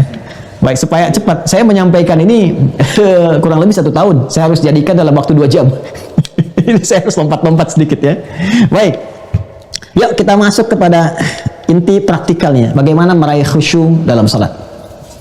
Kembali ke Quran 1. Quran surah ke-2 Al-Baqarah. Kita sudah langsung masuk ke praktek ya. Ayat 45 sampai 46. Ingat ya, pelan-pelan. Saya ingin batasi dengan definisi tadi supaya kita terfokus bahasannya. Jadi khusyuk bukan diartikan dengan fokus. Ya, ingat ya, bukan diartikan fokus gitu kan. Ya, khusyuk itu adalah keadaan tentram dan ketenangan dalam jiwa yang hadir lewat mekanisme ibadah setelah kita berusaha merendahkan diri dan menghinakan keadaan kita di hadapan Allah Subhanahu wa taala dalam proses yang disebut dengan sholat itu. Ya, jadi jangan diartikan fokus ya. Kalau fokus ya sulit orang untuk mendapatkan fokus. Yang dimaksudkan sifat ini, keadaan ketentraman, ketenangan yang diakibatkan atau dimunculkan dari proses yang tadi disebutkan. Nah, caranya, mekanismenya, prosesnya. 1 kita lihat Quran surah kedua Al-Baqarah ayat 45 sampai 46. Saya sampaikan dengan cepat.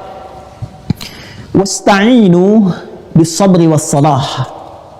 Wa innaha lakabiratun illa 'alal khashi'in.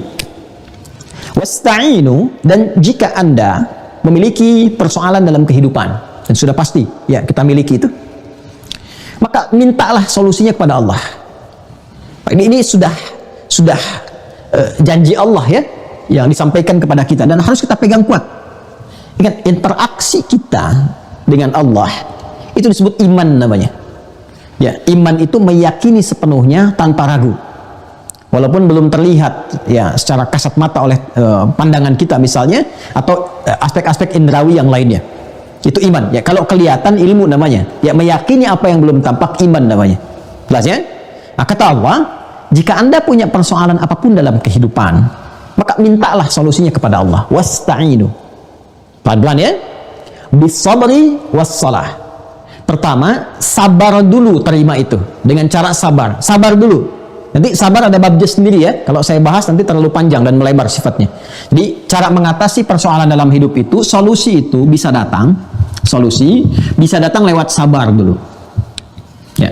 Nanti konsep sabar lain waktu mungkin kalau kita ada pengajian lebih dalam kita bisa turunkan, tapi saya berikan ayatnya saja. Quran surah kedua Al-Baqarah ayat 155 sampai 157. Anda kalau bisa mendalami ini dengan baik, insya Allah apapun persoalan hidupnya maka akan mendapatkan solusi yang sangat indah. Ya, nyaman kita, nyaman. Jadi sudah paham sebelum mendapati persoalan-persoalan yang dihadapi itu, sudah mengerti bagaimana cara mengatasinya. Ini konsepsinya ada di sini.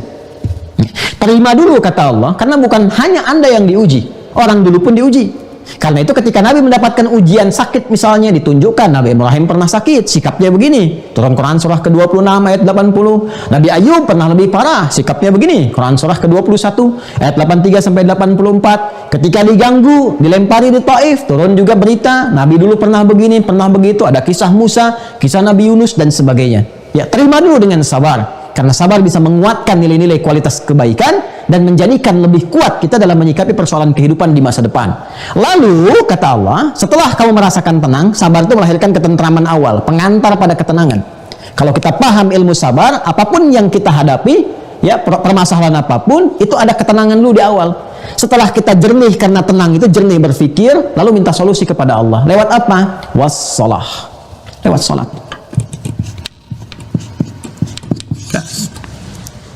Masya Allah, indah sekali nih.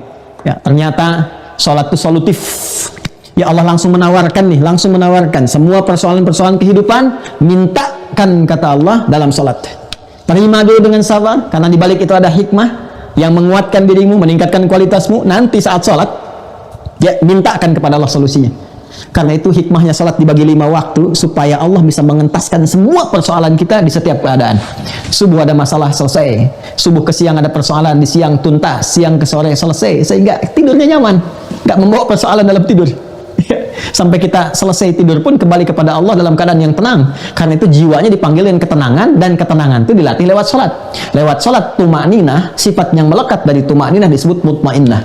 Makanya kalau pulang jiwa mutmainnah itu panggilannya tenang. Ya ayyatuhan nafsul mutmainnah, irji'i ila rabbika radiyatan mardiyah. Quran surah ke-89 ayat 27 sampai 30 itu. Balik ke sini. Ya, jadi konsepsi pertama kata Allah, ketika kamu salat itu silakan minta apapun. Ya, karena itu wasta'inu itu kata perintah. Kalau kamu punya persoalan, minta. Lalu kita rubah kata ini dalam bentuk permohonan. Ya, wasta'inu perintah dirubah dalam bentuk permohonan, merubahnya menjadi nasta'in. Cara cepat itu begitu. Wasta'inu perintah, nasta'in kita minta. Mintalah, ista'inu kami minta, nasta'in. Kepada siapa mintanya? Kepada yang menjanjikan. Siapa? Allah. Kita minta sama Allah yang menjanjikan. Kepadamu saja ya Allah kami minta. Engkau memerintahkan, kami melakukan. Engkau menjanjikan, sekarang kami meminta. Kan? Maka apa kata Allah? Iyyaka na'budu. Sekarang kamu kerjakan ibadah. Wa iyyaka nasta'in. Ya? Dan sekarang kamu katakan, kami meminta kepadamu saja ya Allah. Bukankah kita mengatakan kalimat itu 17 kali dalam sehari? Dalam apa kita mengatakan itu? Bukankah dalam sholat? Makanya sholat itu solusi. Karena itu muncul hadis qudsi riwayat sahabat Abu Hurairah. Ya, perhatikan kalimatnya. Saya cepat saja ya. Ya, cepat saja. Qasamtu shalah baini wa baina 'abdi. Kata Allah di hadis qudsi, saya bagi salat kepada 2 bagian untuk memberikan hak dan kewajiban antara aku dengan hambaku. Wa li 'abdi ma sa'al, dan apapun yang hambaku minta, kalau benar menunaikan kewajibannya, kalau benar dia khusyuk salatnya, kalau benar aku berikan apapun yang dia minta sesuai kebutuhannya. Sesuai kebutuhannya. Allah mengabulkan apa yang dibutuhkan, bukan memberikan apa yang diinginkan. Ingat itu. Ya. Perhatikan, qasamtu shalah baini wa baina 'abdi 'ala nisfain. Wa idza qala la 'abdi wa li 'abdi ma sa'al wa idza qala la 'abdu alhamdulillahi rabbil alamin. Kalau hamba mulai berkata alhamdulillahi rabbil alamin, qala Allah azza wa jalla hamadani 'abdi. Allah menjawab langsung, hambaku sedang memujiku. Wa idza qala al-'abdu ar-rahmanir rahim, kalau hamba berkata ar-rahmanir rahim, qala Allah azza wa jalla, Allah menjawab athna 'alayya 'abdi, hambaku sedang menyanjungku. Wa idza qala al-'abdu maliki yaumiddin, kalau hamba berkata maliki yaumiddin, qala Allah azza wa jalla, Allah menjawab majjadani 'abdi, hambaku sedang mengagungkanku. Perhatikan kalimatnya di sini berubah. Wa idza qala al-'abdu iyyaka na'budu wa iyyaka nasta'in, dan ketika hambaku berkata iyyaka na'budu, ya Allah sekarang kami ibadah. Ibadah yang dimaksudkan salat di situ. Na'budu itu implementasi dari perintah. Perintahnya apa? U'bud. Di Quran surah ke-20 ayat 14 itu perintahnya.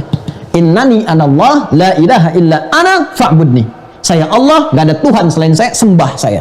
U'budni, sembah saya. Lalu kita katakan, saya menyembahmu ya Allah. Iyyaka na'budu. Begitu kita mengatakan iyyaka na'budu, kata Allah wasta'inu, minta sekarang. Kita katakan wa iyyaka nasta'in. Ketika kita mengatakan iyyaka na'budu wa iyyaka nasta'in, lihat hadis kuncinya. Hadza baini wa baina 'abdi, hadza baini wa baina 'abdi wa li 'abdi ma sa'al. Ini perjanjian antara aku dengan hambaku, kalau hambaku benar salatnya sampai detik ini saja, apapun yang dia minta sepanjang dia butuhkan, aku akan berikan. Itu baru berdiri, Pak. Belum khudu dan dillu, belum ruku sampai dengan sujud, baru berdiri. Itulah rahasianya kenapa Nabi Zakaria alaihissalam itu sampai menunaikan sholat di mihrabnya Maryam untuk mendapatkan kekhusyuan di tempat itu dan memohon di situ kepada Allah hal yang mustahil menurut manusia dan dilakukan dalam sholat. Ini rahasia antara kita saja ya di malam hari ini. Itu semua Nabi dan Rasul sholat, semua Nabi dan Rasul, dan setiap mereka punya hajat sholat. Nabi Musa salat, Quran surah ke-20 ayat 14. Nabi Isa, Yesus Mesias salat, Quran surah ke-19 ayat 31. Wa ja'alni mubarakan aina ma kuntu wa awsani bis shalah. Nabi Ismail salat dan meminta keluarganya salat, Quran surah 19 ayat 55. Wa kana ya'muru ahlahu bis shalah. Nabi Zakaria divonis istrinya menufus dan mandul, mohon maaf, tak mungkin punya keturunan dan minta solusinya lewat salat. Quran surah ketiga Ali Imran ayat 38 sampai 39. Apa yang terjadi begitu minta hunalika da'a Zakaria rabbah, di mihrabnya Maryam, Zakaria berusaha menunaikan salat, mendapatkan keberkahan dan kehusuan di dalamnya. Apa yang terjadi? Qala rabbi habli min ladunka dzurriyyatan thayyibah innaka sami'ud du'a. Ya Allah, mereka mengatakan semua aku nggak mungkin punya keturunan, maka aku memohon kepadamu yang tidak punya batas dalam pemberian. Al-asmaul husna, sifat wahab, habli, berikan kepadaku ya Allah darimu yang tidak punya batas dalam pemberian. Engkau pasti mengabulkan doaku. Kalau pada yang maha mendengar dan maha menjawab doa tidak mengabulkan, kepada siapa lagi aku mesti memohon? Apa yang terjadi? Perhatikan jawabannya di ayat 39. Fanadatul malaikatu wa huwa qa'imun yusalli fil mihrab. Turun malaikat langsung membawa informasi, menyeru, menyampaikan doamu dikabulkan. Sedangkan beliau masih berdiri dalam sholat, belum selesai sholatnya. Anda bayangkan, jadi kekhusyuan dalam sholat itu, dahsyatnya khusyuk, kita meminta dalam berdiri saja, itu bisa dikabulkan walaupun sholatnya belum selesai. Ya, annallaha yubasyiruka bi Yahya. Allah kasih kabar, kamu akan punya anak, namanya Yahya. Langsung dikasih oleh Allah namanya. Ya, yang mustahil menurut manusia, lahir dari rahim seorang perempuan, yang divonis menopause dan mandul, bayi yang hidup, kata Allah, jadi dan hidup dia. Yang paling dahsyat terjadinya saat berdiri dalam sholat. Beliau Nabi, Rasul, minta kepada Allah, berdiri dalam sholat dikabulkan. Umatnya Nabi Muhammad mendapatkan keberkahan dari kemuliaan nabinya, ketakwaannya, kemuliaannya, pancarannya sampai ke kita. Azizun alaihi ma'anittum, harisun alaikum bil mu'minina ra'ufur rahim. Bil mu'minina ra'ufur rahim. Memohon kepada Allah untuk umatnya. Apa yang terjadi? Nabi Zakaria sholat minta dikabulkan. Umat Nabi Muhammad dibuka, dilapangkan oleh Allah 5 kali dalam sehari. Yang pokoknya 17 kali kita minta. Minta apa? Bukankah saat berdiri kita mengatakan iyyaka na'budu wa iyyaka nasta'in? Ini kalau khusyuk terjawab. Tapi kata Allah nggak mudah untuk mendapatkan ini. Wa innaha lakabiratun illa 'alal khashiin. Kecuali bagi orang khusyuk. Khusyuk dapat bonus. Selain ada pancaran tadi, doa cepat dikabulkan. Nah, bagaimana cara mendapatkan khusyuk ini ya Allah? Kata Allah nggak mudah. Nggak mudah. Karena saat yang bersamaan nanti ada setan yang menggoda. Ya, setan nggak pengen, Pak. Setan sudah mengajukan proposal kepada Allah untuk menunjukkan kesombongannya. Aku lebih hebat dibandingkan dengan Adam. Quran surah ke-7 ayat 12. Itu kan? Ana khairum minhu khalaqtani min narin wa khalaqtahu min tin. Qala ma mana'aka alla tasjud idza martuk? Qala ada khairum minhu khalaqtani min narin wa khalaqtahu min tin. Dia ingin buktikan dia lebih hebat dibandingkan dengan Adam. Dia mengajukan proposal, ingat ini agak ilmiah tapi dalam ya, dan cepat. Dia mengajukan permohonan kepada Allah supaya ikut serta ke tempat Adam berdinas, bertugas di muka bumi ini, dan mengajukan kepada Allah supaya diberikan peluang menggoda di bagian fujur ini. Quran surah keempat ayat 118. La'anahullah wa qala la'attakhidanna min ibadika nasiban mafruḍa. Dia berkata, berikan kesempatan aku untuk membuktikan kehebatanku dengan cara apa? Memanfaatkan bagian yang ini. Katalisnya takwa itu dia jadikan berdiri sendiri supaya tidak mengkatalis ke takwa dan berdiri sendiri. Ini kan lawannya nih. Tadi masih ingat, di sini ada jujur, sini ada dusta. Di sini ada sabar, sini ada marah. Di sini ada tawadhu, di sini ada sombong. Nah, harusnya ke sini fungsinya sebagai katalis mempercepat. Tapi dia putus jalur ini, dia berikan was-was ke sini. Ya, dia berikan was-was supaya berdiri sendiri. Kalau dia berdiri sendiri, tidak mensupport ini, menekan takwa, naik fujur ini yang menjadikan nafas ini terkontaminasi oleh sifat-sifat negatif. Ada elektron di sini, nyebar nih. Ya, ini yang mempengaruhi ini sehingga pancaran dari nafas bahasa kita ini nafsu, memancarkan sifat-sifat buruk yang tadinya bagus jadi buruk karena was-was setan. Ini yang dimaksud Quran surah ke-12 Yusuf di ayat 53. Wa ma ubarri'un nafsi innan nafsa la ammaratum bisu. Kita nggak bisa menjadikan diri kita suci karena di dalamnya ada apa? Ada fujur yang diberikan was-was oleh setan. Ya kan? Dan kalau sudah berdiri sendiri dia memerintahkan kepada keburukan. Su itu buruk. Ya, salah lawan dari kata saleh. Dari mana setan masuknya? Dari sini pintunya nih, dari sadrun masuk ke sini, ke was-was. Itu yang disebutkan di surah An-Nas, alladzi waswisu fi sudurin nas. Ini yang menjadikan kita dalam sholat itu megang ini nih, itu hikmahnya, ya nilai falsafahnya itu, ya nilai dasarnya kaitan dengan ini, itu makna terdalamnya adalah menjaga diri kita. Jangan sampai dalam keseharian kita dimanfaatkan oleh setan. Kena was-was untuk berbuat buruk. Itu latihan dalam sholat. Jangan dikira bacaan dan gerakan sholat itu ada maknanya. Nanti bab yang lain, ada kurikulum lain. Semua dari awal sampai akhir, semua gerakan dan bacaan itu ada maknanya semua. Ada artinya. Itulah sebabnya kita melakukan telapak tangan. Kenapa menutup yang kiri? Kanan itu kan visualisasi kebaikan. Kiri gambaran dari keburukan. Kenapa kiri diletakkan lebih dulu di sadrun dan ditutup dengan kanan? Memberikan kesan bahwa manusia yang tidak mampu menjaga kolbunya, sehingga diberikan was-was, longgar was-was untuk setan menggodanya, itu lebih cepat, banyak terpengaruh, terprovokasi berbuat keburukan, sehingga nampak pancaran keburukan-keburukan dalam dirinya. Maka segera tutup dengan yang baik. Ini maknanya, ini hikmahnya. Tutupi keburukan dengan kebaikan. Jaga jiwamu itu, jaga kolbunya. Ini yang dimaksud hadis Nabi di Al-Arba'in itu nomor hadis yang ke-6. Wa inna fil jasadi mudghatan, ala wa inna fil jasadi mudghatan, idza salahal jasadu kullu wa idza fasadat fasadal jasadu kullu, ala wa hiyal qalbu. Ketahuilah dalam diri kita itu ada satu bagian yang kalau Anda bisa menjaganya, maka baik semua bagian ekspresi tubuh. Kalau tak mampu menjaganya, rusak, dia rusak sebuah bagian ekspresi tubuh. Ala wa hiyal qalbu, itulah qalbu. Kita jaga, kita tutup. Ini yang dimaksud Quran surah ke-11 ayat 114 ketika turun. Aqimis salata tarafain nahar wa zulafan minal lail innal hasanati yudhibnas sayyi'at. Ayat ini turun ketika ada seseorang berkonsultasi, berbuat jelek, pengen dihukum. Maka turunlah perintah dengan turun ayat ini mengatakan kalau kamu mengerjakan yang baik, kerjakan yang baik untuk menutup yang burukmu. Taubat, ya ciri khas diterimanya taubat, kerjakan yang baik. Yang baik, maka yang buruk akan tanggal. Ini yang dimaksudkan tutup yang kiri dengan yang kanan, jaga sadrunmu. Alladzi yuwaswisu fi sudurin nas. Ini ilmunya agak dalam ya. Jadi tapi saya harus agak cepat untuk menyampaikan ini. Dan menariknya kalau kita kaji lebih dalam, ini takwa disebutkan 115 kali. Derivasi di Al-Quran. Turunan ini jadi nafsu disebutkan 115 kali. Malaikat mensupport takwa disebutkan 88 kali dalam Al-Quran. Setan memberikan was-was disebutkan 88 kali dalam Al-Quran. Semua seimbang. Di setiap kita akan berbuat baik, ada setan yang berupaya mencegah. Maka menjadi tidak mudah pun khusyuk dalam sholat, kata Allah, karena ada setannya. Saya jawab tepat ya pertanyaan moderator di awal, kenapa saat seseorang kita akan sholat tiba-tiba teringat ini dan itu, ya tinggal dilihat. Kalau ingatan mensupport kepada kehusyuan, maka itu support dari malaikat.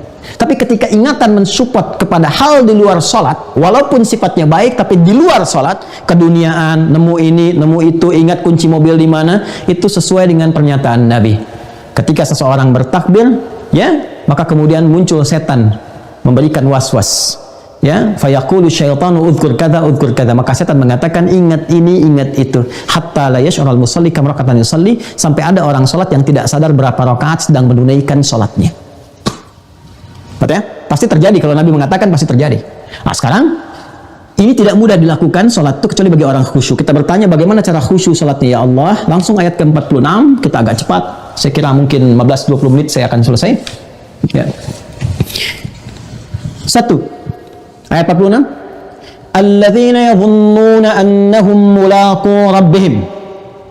Orang khusyuk itu adalah orang yang saat akan mulai sholat. Ternyata khusyuk dimulai sebelum sholat persiapannya. Ada pra sholat. Khusyuk itu dimulai sebelum sholat, pra sholat. Alladzina yadhunnuna annahum mulaqu rabbihim, yaitu orang-orang semua tanpa kecuali, laki-laki, perempuan dan sebagainya, pakai alladzina. Yadhunnuna annahum mulaqu rabbihim, orang-orang yang menyadari bahwa dalam sholat itu dia akan menghadap kepada Rabbnya. Bahas. Ya, ini bahasanya singkat tapi dalam. Jadi orang khusyuk itu kelihatan, kata Al-Quran, sebelum sholat dia menyadari sepenuhnya, merasakan ini akan menghadap Allah. Ingat ya, kalau disebutkan Allah berarti itu nama yang mencakup semua sifat dan keagungannya. Al-Asma'ul Husna. Ya, Ar-Rahman, Ar-Rahim, Al-Malik, Al-Jabbar dan seterusnya, semuanya itu dicakup dengan satu nama, Allah. Di Quran surah ke-17 ayat 110. Qulid Allah awid ar-Rahman ayyamma tad'u falahul asma'ul husna. Ya, walillahil asma'ul husna. Itu kalau sudah disebutkan Allah, semua nama-nama tadi tercakup di dalamnya. Yang mau saya ilustrasikan begini, Anda ketemu orang public figure siapapun yang punya sifat kebaikan, mulia, ilmunya luas dan sebagainya. Bukankah ketika ada undangan Anda siap-siap begitu rupa? Tampilan dibaguskan, diperbaiki dan sebagainya. Nah, ini yang mengundang kita yang maha segalanya, yang menciptakan sosok itu. Karena itu, ketika ada panggilan Allahu Akbar, kalimat Allah disebutkan, wajilat qulubuhum, seharusnya yang hadir dalam jiwa kita itu semua sifat kemuliaan tadi. Ini yang manggil yang maha besar, yang maha mulia, yang maha agung, yang menawarkan solusi, yang ngasih semua hal kebaikan kepada kita. Ini manggil kita sekarang, hadirkan makna itu. Jadi bukan sekedar mendengar Allahu Akbar, tiba sholat, bukan. Ya, kalau mau khusyuk, kata Allah, rasakan ini. Kita dipanggil oleh satu zat, Rabbul Izzah, yang memiliki semua sifat-sifat keagungan. Ya, dan laisa kamitslihi syai', enggak ada yang serupa. Manusia itu masih kecil ciptaan kok. Ya, kenapa Anda dipanggil pejabat tertinggi dalam kehidupan sosial kita atau di negara kita, bersiap-siap dengan hebat dan bagus. Sekarang yang mewafatkan pemimpin itu, yang mewafatkan orang kaya itu, yang mewafatkan ulama itu manggil kita. Makanya orang-orang khusyuk kelihatan, ya, nampak, kata Allah, persiapannya ada di Quran surah ke-7, dijawab di Quran surah ke-7 ayat 31. Quran surah 7 ayat 31. Apa persiapan orang ini? Ya bani Adama, hei semua anak cucu Adam, khudhu zinatakum 'inda kulli masjid. Ketika panggilan di masjid sudah disampaikan, Allahu Akbar, ini tafsir cepatnya ya. Tafsir cepatnya ya. Ketika panggilan di masjid sudah disampaikan, maka kenakan semua pakaian terbaikmu, terindahmu. Karena ternyata Masya Allah, orang khusyuk itu kelihatan, dari pakaiannya kelihatan. Mohon izin ya Pak ya, Ibu, kita berlatih. Kalau nggak percaya silakan. Anda tunaikan, jangankan yang fardu, yang sunnah saja. Lihat dari pakaian. Kalau cuma mengenakan kaos, apalagi kaos olahraga dipakai untuk menunaikan sholat misalnya, sementara ada pakaian yang lebih bagus, yang lain yang lebih layak gitu, kenakan aja kaos oblong, tutup aurat aja, dan sebagainya. Lihat bagaimana perasaan dan suasana sholat yang ditunaikan. Akan beda rasanya dengan kita menyiapkan baju terbaik. Bukan mewah ya, tapi yang terbaik yang bisa kita dapatkan dari harta yang paling halal. Mukena yang terbaik, yang paling bagus, baju yang terbaik, gunakan wewangian yang paling indah dan sebagainya. Itu mengantarkan mukadimah pertama pada kehusyuan. Kata Allah kelihatan serius nih. Anda kalau menerima tamu nggak serius, pakaian nggak nyaman dan sebagainya, Anda kan malas menerima. Ya, di mana logika kita saat menghadap Allah? Kenapa nggak digunakan itu? Ya, dunia tuh pandai sekali, logikanya tajam, akalnya sehat, tapi imannya sakit gitu. Jadi ketika menghadap Allah, kenapa akalnya jadi nggak sehat? Sekarang kan lagi musim akal sehat itu. Ya, kenapa akal sehatnya hanya dipakai untuk dunia saja? Untuk urusan akhiratnya kenapa nggak dipakai? Anda menghadap duniawi, tampilan bagus, menghadap Allah pencipta Anda, dan Anda di situ memohon, meminta, butuh kita. Kenapa kata Allah tampilannya biasa-biasa saja? Jadi kelihatan orang khusyuk dari penampilan terlihat satu. Dan yang dahsyat, perhatikan, wa annahum ilaihi raji'un. Wa annahum ilaihi raji'un. Allahu Akbar. Dan mereka menyadari ya, bahwa boleh jadi ini sudah agak malam nih kalau mendengar kalimat raji'un artinya apa tuh? Kita asosiasinya langsung kepada meninggal kan, wafat. Ya, innalillahi wa inna ilaihi raji'un. Ya, si fulan dipanggil Allah, apa artinya? Biasanya orang memahaminya meninggal kan? Nah, bukankah kita dipanggil Allah dalam sholat? Dipanggil nih, suara muadzin kan manggil kita tuh. Ya, hakikatnya panggilan dari Allah kan? Kata Allah tuh begini, kamu tuh saya panggil sekarang untuk menghamba, saya berikan solusi dari persoalanmu. Tapi boleh jadi panggilan itu panggilan terakhir dari kehidupanmu. Step yang kedua, kalau Anda ingin merasakan kekhusyuan dalam sholat, setelah kenakan pakaian terbaik, wudhu dengan sempurna, Quran surah ke-6, Quran surah ke-5, maaf, tadi ini 7 ayat 31, Quran surah ke-5 ayat yang ke-6. Ya ayyuhalladzina amanu, orang-orang beriman, konfirmasi ini. Ya, idza qumtum ila shalah, kalau kamu ingin tunaikan salat dengan sempurna, mulai dengan berwudu. Sempurnakan wudu semua. Wudunya sudah sempurna, kenakan pakaian yang baik. Kenapa? Menghadap Allah. Dan boleh jadi kata Allah, saat menghadap itu mungkin itu ajalmu. Mungkin kamu meninggal. Jadi step yang kedua, setelah kita berwudu dengan sempurna, kenakan pakaian yang baik, menghadap ke arah kiblat, ya dengan cepat. Hadis Muslim nomor hadis 397, Al-Bukhari nomor hadis 757 dari sahabat Abu Hurairah. Itu tinggal dikonfirmasi, sudah saya cek, ya. Nanti tentang kisah Khalad bin Rafi' Az-Zuraiki yang diajarkan asbighul wudu, idza qumta ila shalah, sempurnakan wudu, famastaqbilul qiblah, menghadap ke arah kiblat, dimulai salat. Sebelum dimulai itu, rasakan, boleh jadi itu salat terakhir yang kita tunaikan dan mengantarkan kita kepada Allah di ujung kehidupan kita. Itu yang menjadikan Nabi sebelum sholat pernah memberikan isyarat dan mengatakan, sallu salatan muwadda'. Ya jamaah sekalian, sholatlah kita semua dan rasakan, mungkin ini sholat perpisahan kita dengan kehidupan kita. Jadikan sebagai sholat bagian dari perpisahan kita. Jadi begitu Anda menghadirkan suasana, ini saya menghadap. Kemudian ketika menghadap itu merasakan, bagaimana kalau wafat saat sholat ini. Sementara Anda merasakan masih banyak salah, makanya ngaku kan ketika takbir Allahu Akbar, terus Anda katakan apa? Allahumma ba'id baini wa baina khataayaya. Khataayaya itu jamak dari kata khati'ah, jamaknya khataaya, ya kecilnya ngaku. Maka kalau bahasa bebasnya begini, ya Allah, hamba mengakui saat menghadap ini punya banyak dosa, maka mohon ya Allah, jauhkan antara hamba dengan dosa hamba. Ya, kalaupun di akhirat nanti akan ditampakkan, wa may ya'mal mithqala dzarratin khairan yarah wa may ya'mal mithqala dzarratin syarran yarah.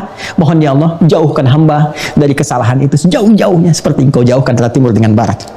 Allahumma naqqini minal khataaya kama yunaqqas thawbul abyadu minad danas. Ya Allah, kalau kesalahannya begitu pekat, dosanya begitu banyak, ya, seperti noda dalam pakaian, maka mohon ya Allah, bersihkan dengan segala kuasa-Mu. Kalau perlu bil ma'i wath thalji wal barat. Maka Anda mengatakan dalam hadis riwayat Abu Daud dari sahabat Ali bin Abi Thalib radhiyallahu taala anhu karramallahu wajhah, ketika salat Anda mengatakan, ya, apa yang Anda katakan? Wajjahtu wajhiya lilladzi fadara as-samawati wal arda hanifan musliman wa ma ana minal musyrikin. Inna salati wa mahyaya wa mamati. Kalimat itu dahsyat, itu kalimat itu. Itu ada di Abu Daud. Apa yang dibaca saat Anda sudah mulai mengangkat tangan? Ya, Anda ngangkat dengan Al-Fatihah, ada bacaan itu. Nanti ada 9 doa, salah satunya tadi. Ya Allah, dalam salat ini aku hadapkan diriku sepenuhnya kepada Engkau penguasa langit dan bumi. Sungguh semua salatku, semua ibadahku, dan hidupku, bahkan kalaupun aku wafat dalam salat ini, kalaupun aku wafat dalam salat ini, lillahi rabbil alamin, aku taubat ya Allah, aku jadikan semua urusanku hanya karenamu saja, ampuni dosaku ya Allah. Ampun kita. Itu semua ada kaitannya. Dimulai dari persiapan, bahkan nanti ada kaitan dengan iqamah, ada kaitan dengan qomat, itu ada semua. Cuma waktu saja yang membatasi kita ini.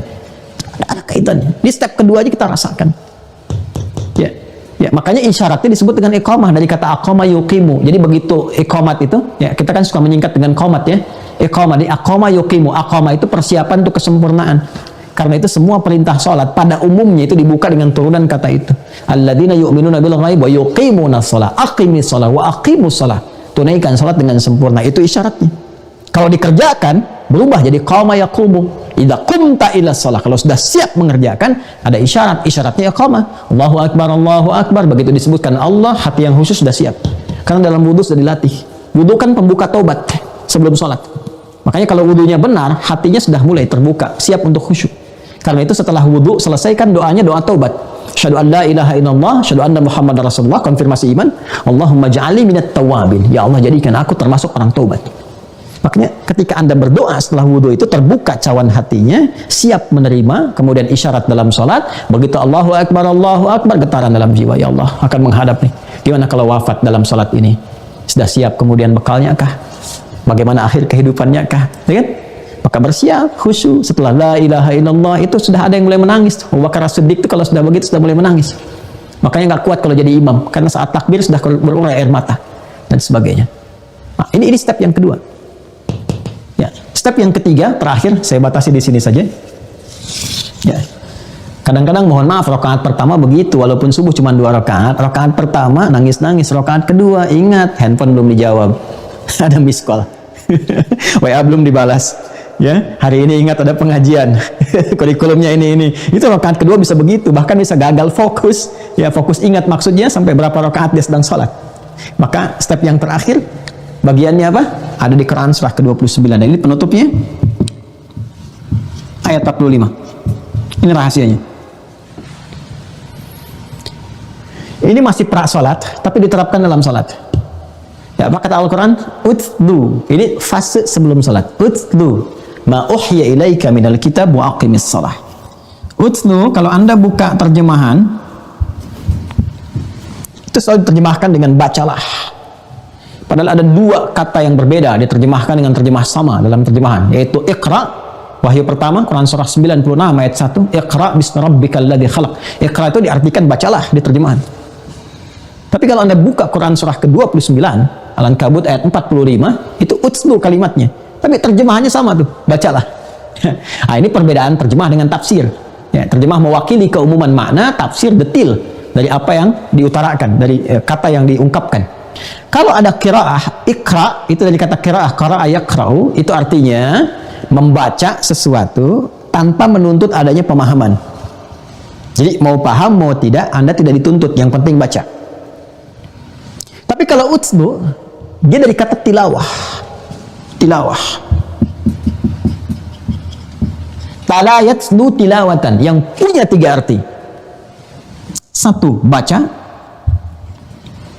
Kedua, pahami apa yang dibaca, paham.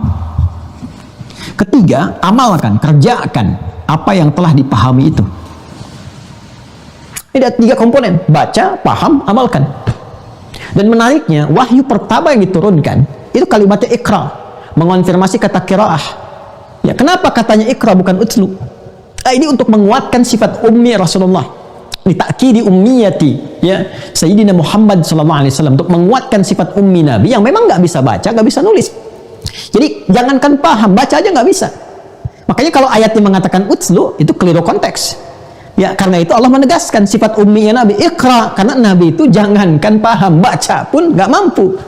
Ya, makanya ikra. Tapi setelah dibimbing oleh malaikat, diberikan kekuatan dalam jiwanya, dilapangkan, diberikan kekuatan untuk mendapatkan Quran dengan cepat. Quran surah 75 ayat 16 sampai 18 itu kan terkumpul 12 tahun tuh.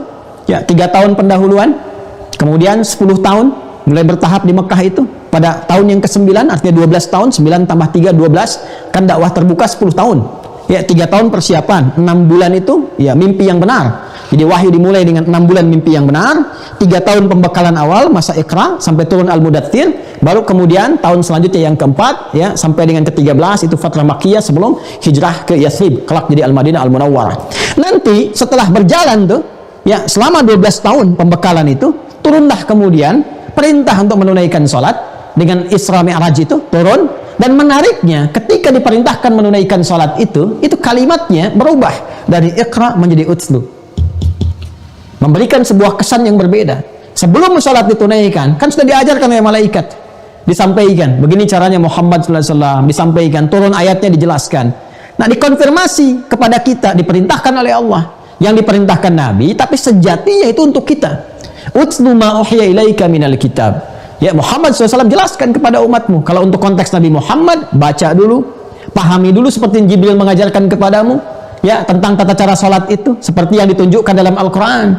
Ya, Nabi dibimbing oleh malaikat, begini cara takbirnya, sampai dengan salamnya. Setelah paham semuanya, wa aqimis shalah, tunaikan sholat, pakai alif lam sekali lagi. Lihat ayatnya, pakai alif lam. Tunaikan sholat dengan cara seperti yang diajarkan itu aturannya. Seperti ketentuan itu. Innas sholata, pakai alif lam lagi, sungguh sholat yang dikerjakan sesuai aturannya itu, sesuai ketentuannya itu yang menjadikan kita mendapatkan feedback, manfaat baik dari sholat. Tanha 'anil fahsya'i wal munkar. Nah, ini kemudian yang menjadikan Nabi mengonfirmasi kepada kita, mengajarkan kembali dan memahamkan. Makanya perkara sholat ini ketat. Zaman Nabi itu kejadian di awal hijrah ke Yathrib, ya kelak jadi Al-Madinah Al-Munawwarah, Nabi masuk tuh ke Masjid Nabawi, yang sekarang disebut Masjid Nabawi. Itu ada di kisahnya di Al-Bukhari.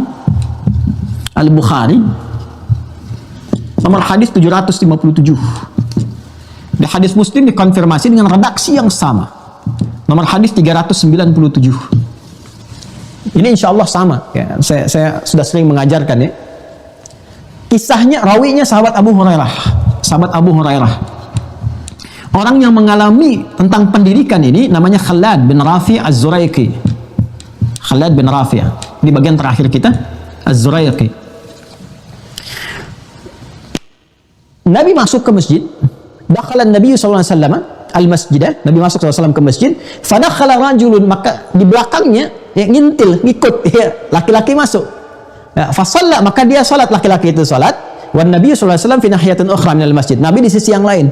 Begitu dia selesai salat, thumma atan Nabi sallallahu alaihi wasallam, dia mendatangi Nabi sallallahu alaihi wasallam, fasallama alaihi. Maka dia mengucapkan salam, assalamu alaihi. Faradda alaihi, maka Nabi menjawab salamnya, wa alaikassalam wa rahmatullah. Lalu Nabi mengatakan, irji' salli fa innaka lam tusalli. Kamu salat lagi karena kamu belum salat.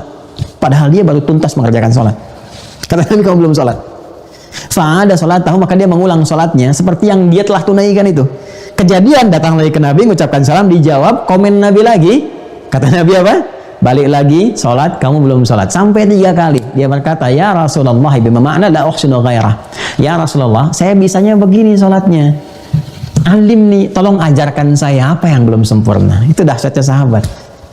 Ya, jadi kalau kita diluruskan itu kita mau belajar, bukan mendebat. Ya, kalau memang ukurannya kita mesti untuk mendapatkan ilmu pengetahuan. Apa yang paling menarik? Alim nih, tolong ajarkan saya. Di titik inilah kemudian Nabi membimbing dengan sempurna. Apa kata Nabi? Idza qumta ilas shalah. Kalau kamu ingin salatnya sempurna sesuai dengan aturan-aturannya, asbighul wudu. Belajar tentang tata cara wudu dulu, pahami. Ini mencakup pemahaman. 3 cara. Caranya, prakteknya seperti apa? Kemudian bacaannya, kalau ada bacaan yang mengiringi. Kemudian yang ketiga, gerakannya. Ya, lakukan tata caranya dari gerakannya, maaf. Yang kedua bacaannya, ketiga hikmahnya. Makna dari semua itu. Ternyata dari mulai wudu, menghadap kiblat, takbir sampai salam, itu semua bacaannya punya makna dan semua gerakannya pun punya arti. Dan ketiganya harus memfungsikan 3 bagian dari anatomi manusia ini. Jadi kalau dalam sholat ingin khusyuk, kata Nabi, pakai aspek tilawah, baca, pahami, amalkan, sehingga ketiga ini berfungsi. Fisiknya bergerak. Contoh, angkat tangan. Lisan mengucapkan Allahu Akbar. Itu fisikal. Akal menerjemahkan Allah Maha Besar. Karena paham. Hati meresapi. Ya Allah, saya berikrar sekarang Engkau Maha Besar. Tapi dalam hidup saya senantiasa merasa besar dalam kehidupan. Sombong, merasa lebih tinggi dibanding kawan yang lain, lebih hebat dibanding dengan pasangan, lebih unggul dibanding dengan teman-teman.